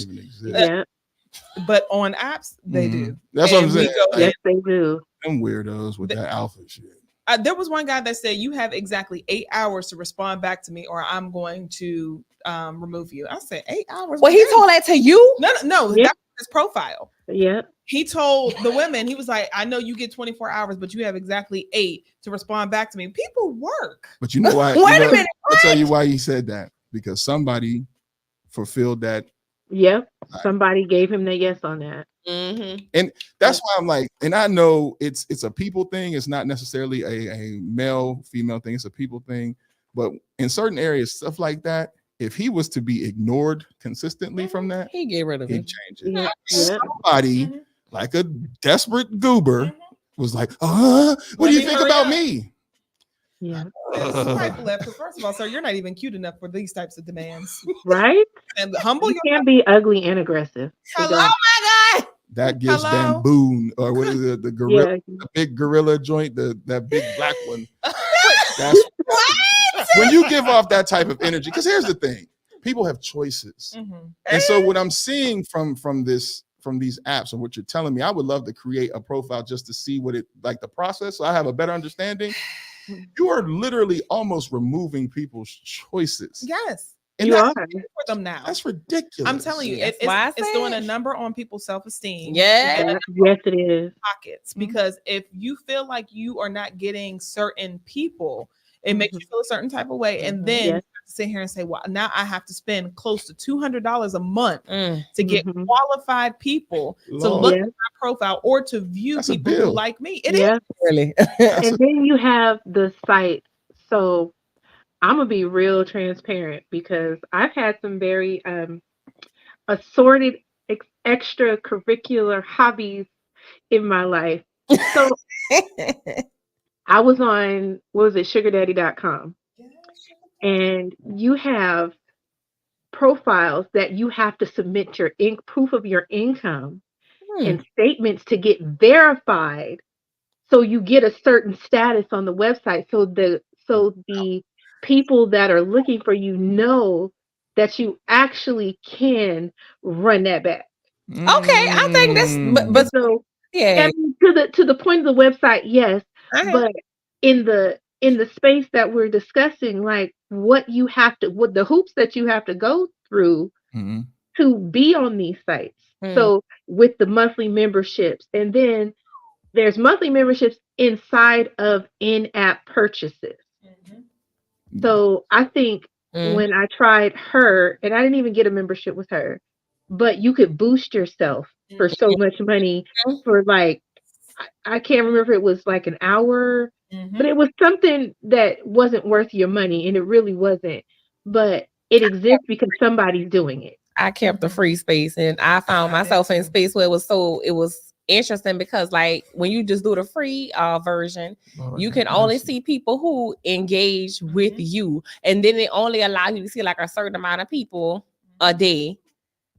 So then that keeps you coming back. Yeah, like I say, because it's Yeah. structured. Yeah, I can like social media. Mm. Yeah, because then they got all these commercials, and that they have like these different ads that's constantly popping up. And then to China's point, you can pay to no longer see ads. like it's so much with that. And then on top of that, like they're also selling your data. These companies Yes, selling they your are. data, so they're making money. That's where the cookies and all that stuff. Yeah. Yes, that's why I say it's just benefiting, the companies. It's not necessarily benefiting the users when it comes to dating apps, I kind of want to change gears a little bit, but let's talk about matchmaking because Kim, you touched on it a little bit earlier. You were talking about matchmaking, like in those spaces now where it's some people are realizing, maybe dating apps are not the space for me. Maybe let's try matchmaking. But I remember we was talking about it, and you were telling me about the particular matchmaker that you had seen or heard of. This woman here, she would only work with people who were making a certain amount of money. Yes, you had to make $75,000 a year or more. So you mean to tell me if I'm poor, I don't deserve love? I'm too broke to fall in love. God, I'm gonna go wash that woman's feet in oil at home tonight. Because if I have to be out in the street with this shit, I'll never make it. This is crazy. Yes. Like what you just spewed to me from this woman is nuts. Yeah. Because then now you're putting a value on that person only based upon what they make. So how does that affect that person's self-esteem? How does that affect how that person look at what love is, and what adds to what other what other adages add to that person's trauma around love and experiencing love? Like what's her if y'all don't mind me asking, what would be her basis of saying that she can only find other suitors that are that financially stable and above, or what? Why is she asking that question? Probably status. I have to go back to, because I believe it was a woman in Raleigh, but she specifically only wanted, because some matchmakers have a database where you are only supposed to have like between certain amounts of money because they want to make sure you're equally yoked. So they wouldn't match someone who's making maybe $25,000 a year with someone who's making $100,000. They would say like, okay, well, you are a doctor and you're anesthesiologist. You two would be better suited because there's commonalities there, as opposed to someone who may be in I don't know, a teacher who ain't making shit. A teacher. But I don't qualify for neither one of them that you just named with my broke teaching ass trying to help these kids. It was so much fashion. But it's not fair because there are people who like, okay, they may have a husband or a wife that's an engineer, but they may be a teacher. Yeah. So like you said, you're completely wiping out a whole entire population of people. And then what if I make $70,000 a year? I can't find somebody because I'm $5,000 short. So that's the other thing. Like $5,000 any damn way. First of all, let's go there. What you say? I'm sorry. Well, I was gonna say, so it's funny that you brought up matchmakers, because when I got off dating apps, that's one of the things that started showing up on my feed is love coaches. Yes. And I started research because I was like, well, how is this any different than the app? But these are people who are monetizing people's search for love. And a lot of the the coaches that you see, some of them are genuine, but they do want you to make a certain money because they want to know, can you invest Yes. in your future? There you go. And I have it written down somewhere on Instagram, but there's at least 4 very popular coaches who only want you to make like 90 or above. Whoa. Mm. And they're like, oh, we have payment plans. Oh, and if you can't afford that, you can do our live stream because we do lives, you know. And I'm like, This world sound like I need to just get with the sex educator and get my toy game strong. look, Couldn't survive. that's why mine don't last the whole year. 90 So- get you said yours don't last the whole year. if I ain't got 90 and I can't get into the game, I can't even play ball. No. Unless Yeah. I got 90. Yes. Yeah. Damn. No. It's tough out here. Now, I mean, there are other matchmakers, but there's no telling what their criteria is. Like I was Yeah. telling you Right. about the Indian matchmaker, where they see her more of like an auntie, but she does it more based off of commonalities. Like I said, who you are, your interests, what you do for work. Yeah. That's how she bases it, and then like family structure, religion, ethnicity, Mhm. that's how she'll base it. Mhm. You know, because most of the time theirs are arranged marriages anyway. Mm. You know, so it's not so much of how much are you making, but more so who are you as a person Mhm. and what are your values, morals, and things like that, and then Mhm. would you be a match for each other? Okay. So let me ask y'all this, because we're talking about dating and then matchmaking. Mhm. You're out in the community in the space. How would you like to be approached? Because I do think a lot of men hesitate because some things are They think I'm a bitch. you have to be able to go through the layers of what you're about to encounter due to what somebody else has experienced previously. That's fair. And a lot of men don't have that in them Mhm. because they feel like they're gonna get cut at the knees. So Mhm. what is it in the let's say y'all 3 are out, all right?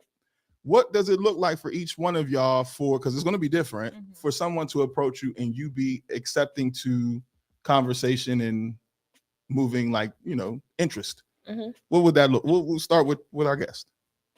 Confidently and respectfully. Mm. Confident. I tell people, butcher it with confidence.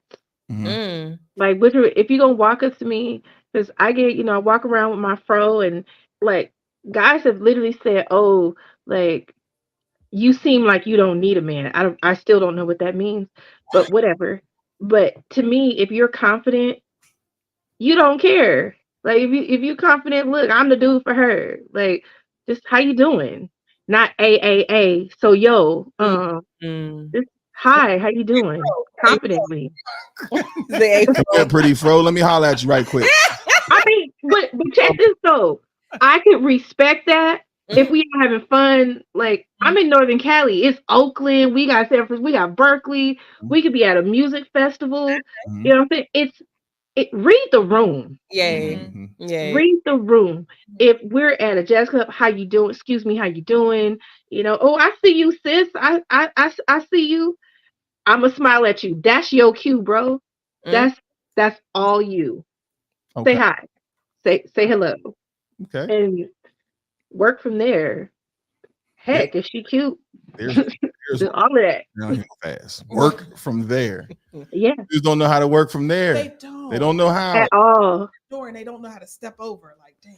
I promise. Man. Having dialogue with other men, it's funny because it's like, damn, you said that? Like, I should start a whole series of you said that for real. Because you should. They say is like I literally gave it's one of my 5 questions that you should ask on a date. I told this brother, he was like, I don't know how to really, I don't know what to do with her. I said, okay, ask her a simple question. But literally, I told him, say, ask what her ideal weekend is, alone, with friends, and then with her mate.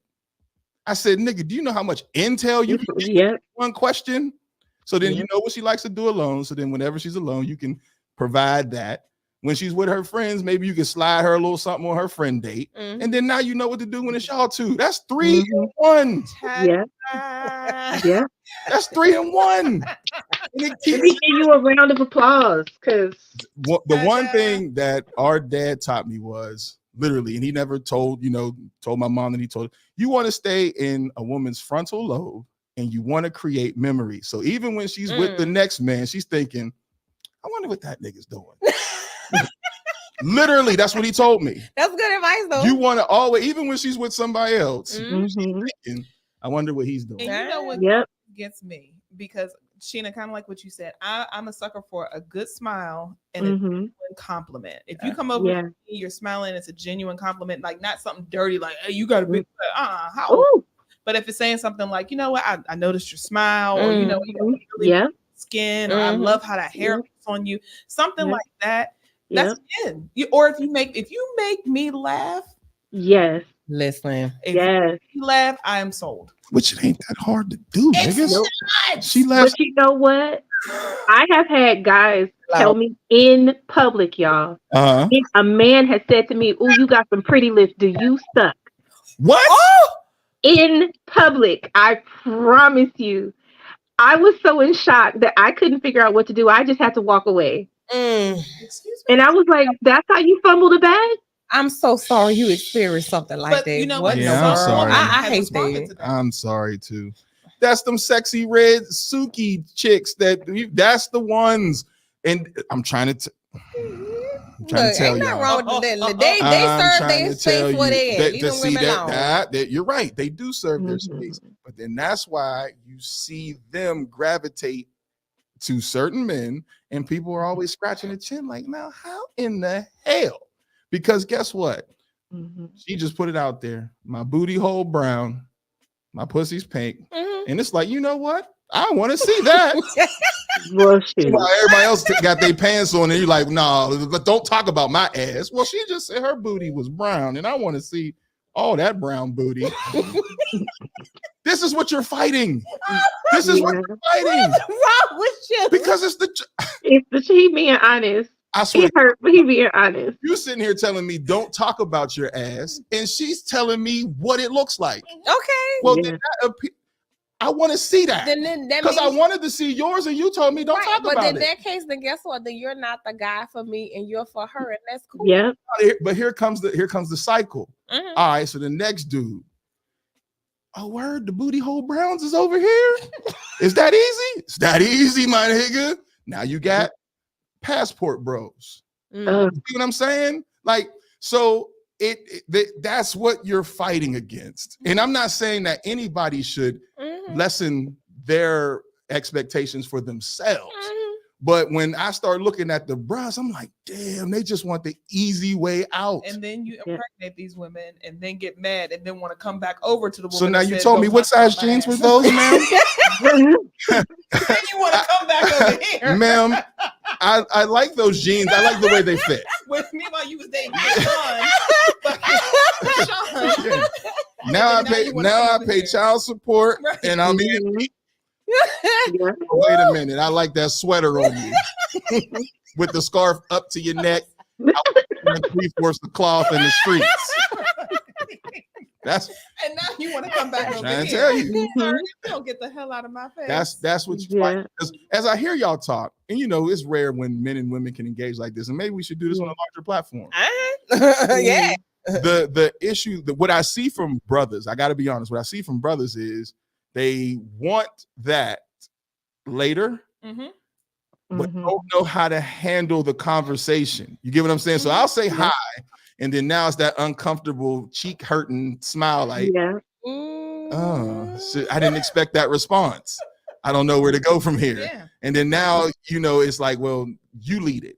And then that's when we got that uncomfortable shit going on. But then when old girl over here just puts it the hell out here, and why I know everything there, I can rock with that.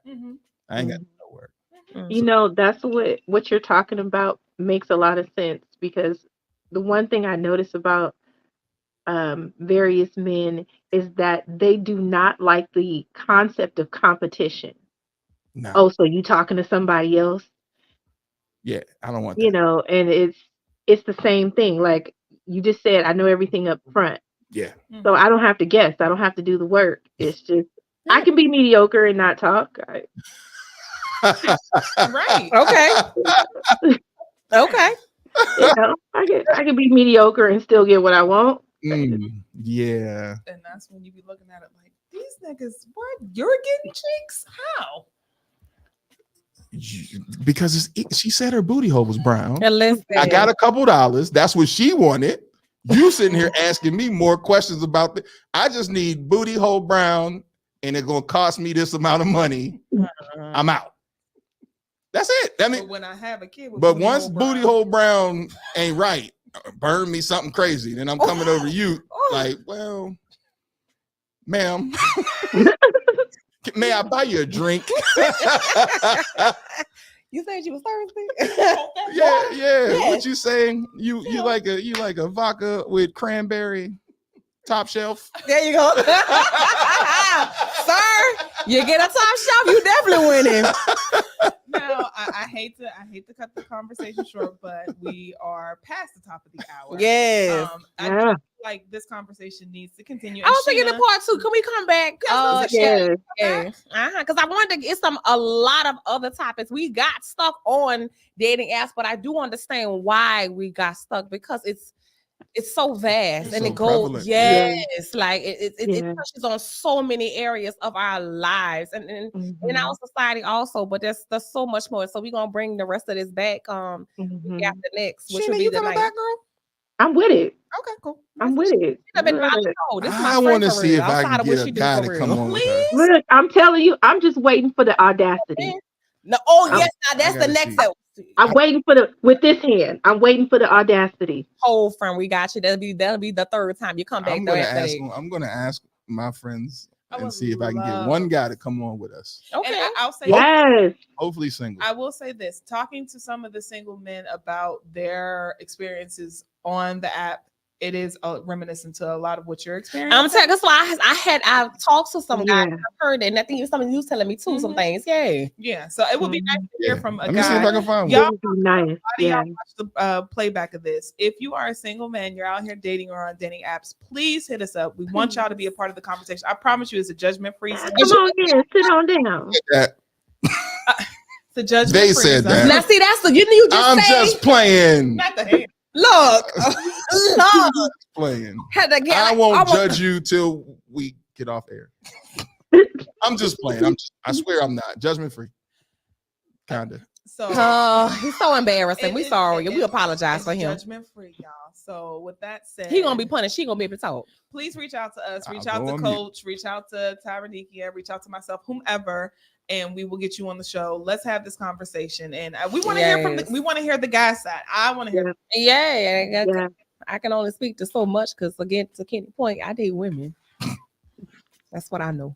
And I ain't even get to talk about that because I think it's many space where we weren't talking about how women is, as you know, the atrocities you all are experiencing when talking to men via dating apps. I tell you, it has been some very interesting space and things I have heard from women, and not you would women. not think. Those was niggas.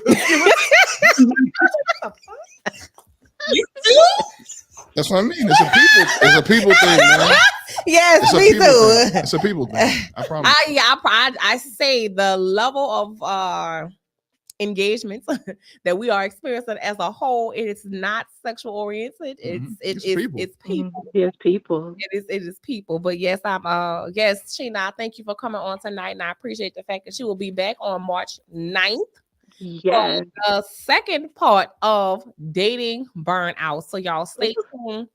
Hold that thought. Any questions you have, as Kim said, please direct them to her, to me, as a coach. Look, we ready. We want to have these conversations, things that we're Let's missing. create a safe space. Yay. Yes. Like Yes. let's really, really just dive into this. And also just bring it back to Coach's question. Even though we're diving into it, what can we do to start the change? Because we can talk about it all day long, but what are we going to do with this How can we get information? back? Yeah. Let's that be the message. What are we going to do with all of this talking? How are we going to start making changes? Let's fix it because we love Yay. everybody. Heck Booty hole yay. and jeans. Listen, I was saying that's why I said them girls that got their space. Listen, I am with it. I think they should talk about their booty holes and their coochies all they want because it's theirs. And you do what you want with your boo. Good night, everybody. Yes. Thank you.